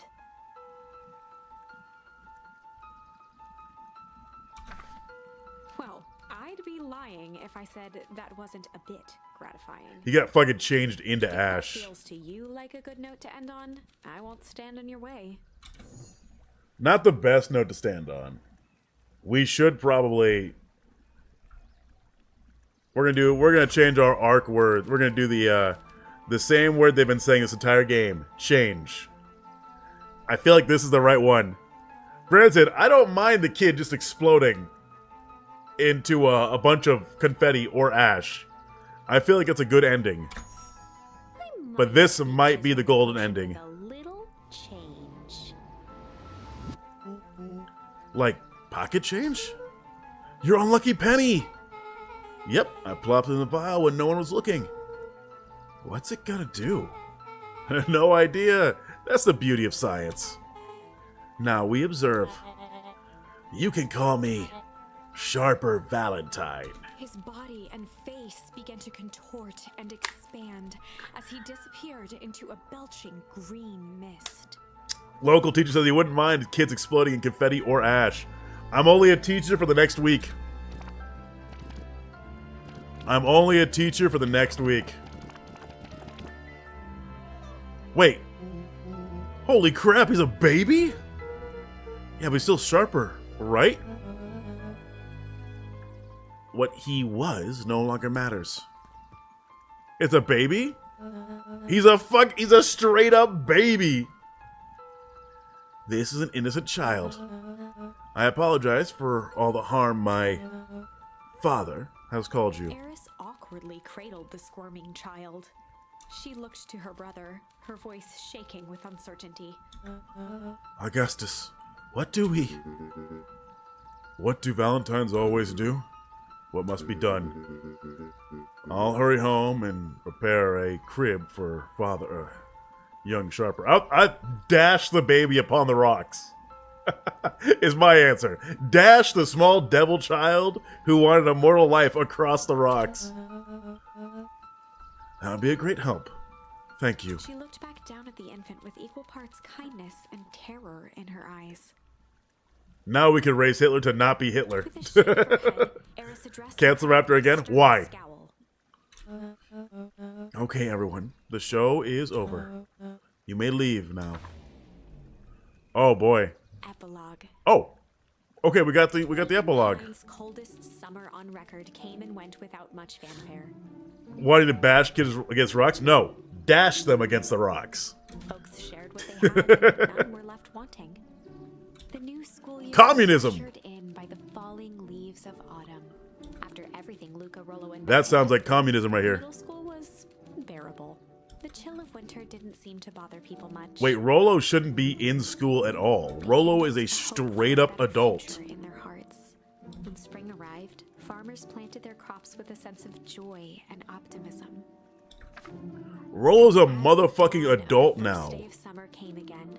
Its light slowly spread through the shallow valley. It crept over the town square, across the river, past the neglected welcome sign, and came to rest on a young boy sleeping at dawn. His mind at peace, knowing he is here for a reason. He lost years of his life, didn't he? Yeah, he's a fucking adult. He was a 12-year-old kid initially. He's a goddamn adult now. Rollo, are you up yet? Roger that. Puberty speedrun yet. It's been a beautiful day at Mission Control. You gonna swing by? Be there in a minute.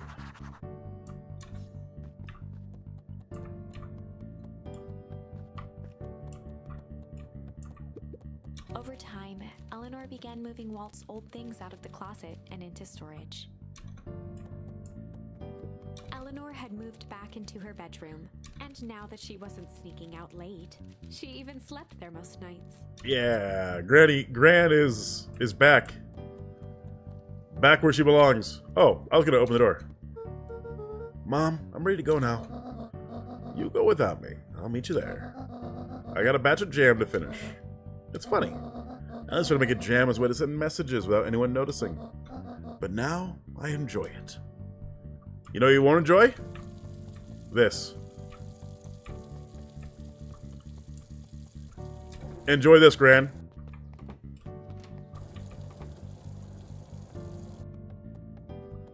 Look, we're nearing the end. I had to do that, okay?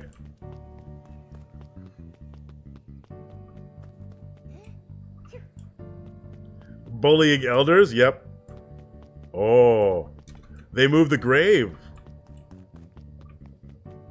Cancel Raptor? Damn. Now I want to see a sequel. I want to see him grow up. Same here. Nat said that he's like destined to save the world. I heard you and Rollo have a big plan at the little treehouse. Yeah. It started getting crowded after we revoked the max capacity 1 Rollo, 1 Luca rule. So we decided to expand. But at least we got some help with that. How's the internship at Nellie and Alana's shop going? I want to see romance options with older non-children characters. Same, I think. I was hoping it'd help me get into the School of Agriculture up at State. Also, Nellie said she'll write me a letter of recommendation, which would be huge. I can't help but worry about leaving Rollo. He's growing up so fast, but he's still my little brother. He had a heck of a growth spurt. I don't just mean grown, literally. This morning he was up and finishing his chore before I even had breakfast. Well, some of that might be because his excitement about the treehouse renovations. Don't tell him this, because it will go to his head, but I'm proud of the little punk.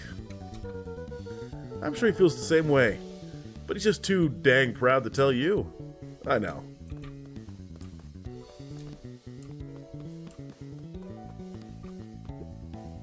Hey, Augustus, what are you to do? Hey, Gus, how's the tree planting going? Oh, he's so happy! Look at him! Couldn't be better. I'm so grateful to Alona and Nellie for letting me help. I wasn't built to be mayor. Too much bureaucracy. Gus, we finished cleaning up all the sidewalks. What's next? Perennial harvest collapsed. Most of the clipboards skipped town. But some stuck around and dedicated themselves to making things right. Hell yeah! Anyone with a knack for art can help paint a few offices. Well, it looks like you really found your calling. I never really felt comfortable telling people what to do. Now this right here, this is something I can be proud of. Oh my goodness, slow and dirty harvest. How's it napping this morning? The most underrated part of a good nap is the view. The view's getting greener every day. Nice. This is such an anti-capitalist game. It's kind of awesome. I see you decided on a name. Yep. We had to clear out all the old stuff before putting in the final touches. Slow and Dirty Harvest is now official. I like it. It was actually Nellie's idea. There's still a lot of work to do, and the name serves as a reminder. Just because progress is important doesn't mean change should happen fast. In fact, I learned that the more you care about something, the more important it is to take things slow. Our motto, go slow and fix things. Amen to that. I don't necessarily always agree with that message, but I do think it's fucking cool. The game is based as hell. It encourages communal living.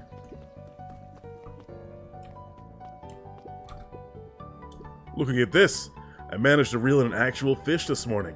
Seriously? An honest to goodness.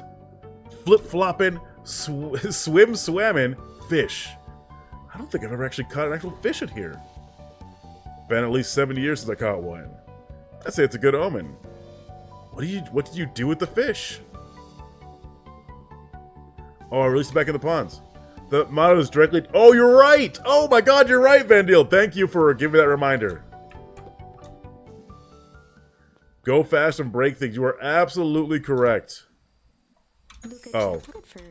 Okay, I thought there was more to this, but there was not. Nice catch. A little higher. Yup.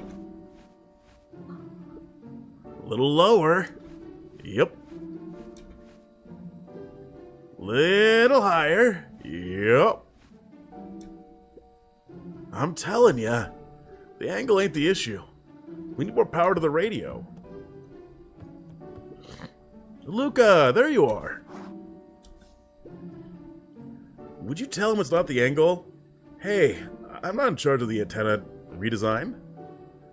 Fine, fine. Iggy, just don't do anything drastic until we get back. Who, me? Tish, you're in charge while I'm gone. Yup. They'll be fine, right? It'll be fine. If we really want Mystical to turn to something bigger and better, we gotta loosen our grip a bit. You're right. Lead the way. Oh. Can I talk to them at all? No. Alright. Tech bros are literally automating themselves out of their high salary jobs in general, be like, no! What do you mean we designed AI to do all of our jobs? And it's fucking shit up even worse.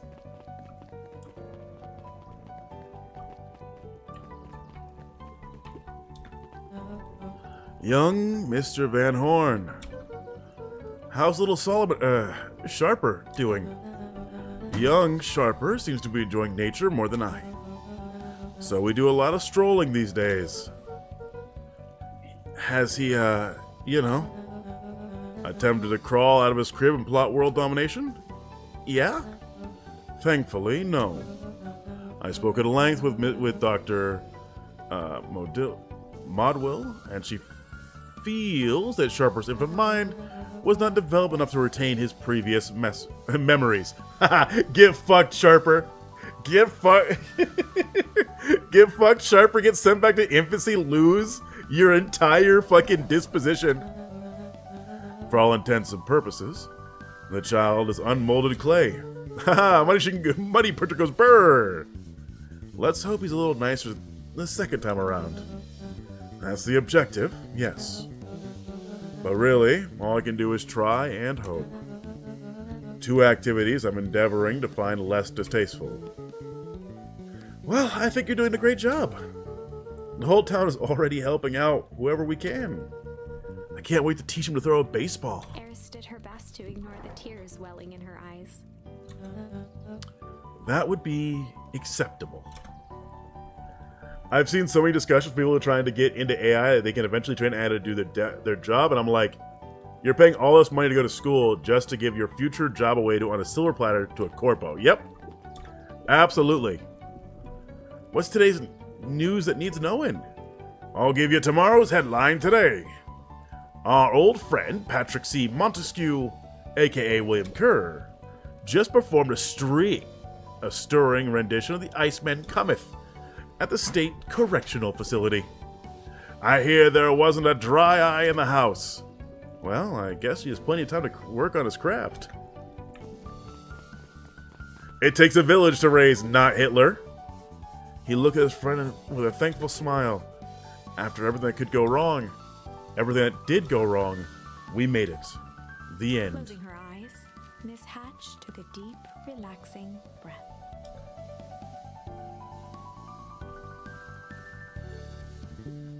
Oh, hello, Luca. How are you? Really good, actually. That's wonderful. Did I miss anything? I think you're pretty much up to speed. She spent an entire year and several timelines reading that book. Luca, do you want biscotti? On the house. I don't really have time. So I really gotta come see this. I finally did it. I pulled the perfect espresso. Aw, Lumi. If I didn't know any better, I think you're proud of something. Pfft, as if. No. It's too late. You're now officially a person that cares. This is a cute... After the horrifying beginning we had of the game, this is a cute ending. Who the fuck are you? Wow, back for seconds? If it's not too much trouble. For the longest time, I didn't understand the appeal of ice cream. Served no purpose, other than to be briefly enjoyed and then it's gone. But it's pretty tasty while it lasts. I'm inclined to agree. Shouldn't that guy also be in jail? Hey Luca, can you tell Rocky I'll be free in an hour? Sure thing. Dad's making me stock the shelves for summer. He said it builds character. I think he meant to say builds calluses. Builds character! Yeah, it's building something alright. Luca, can I interest you in a delicious He apple? playfully waggled an apple. No thanks, I'm just saying hello. Well, hello then. Mind telling your mom we need a new crate of jam? Already? It's funny. I used to hide the stuff in the back, terrified that someone would find out about our secret messages. Now everyone wants to get their hands on Eleanor Van Horn's famous spy jam.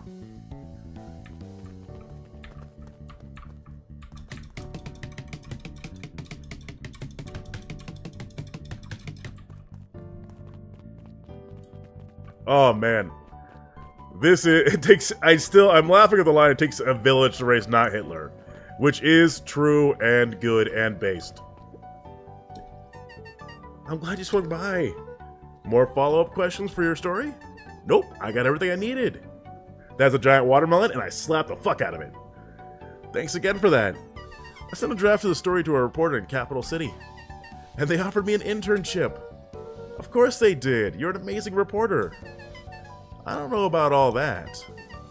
A story about a phony corporation that picks up an entire town of people and moves them to cover up an illegal mine shaft full of incredibly hazardous chemicals sort of writes itself, if you think about it.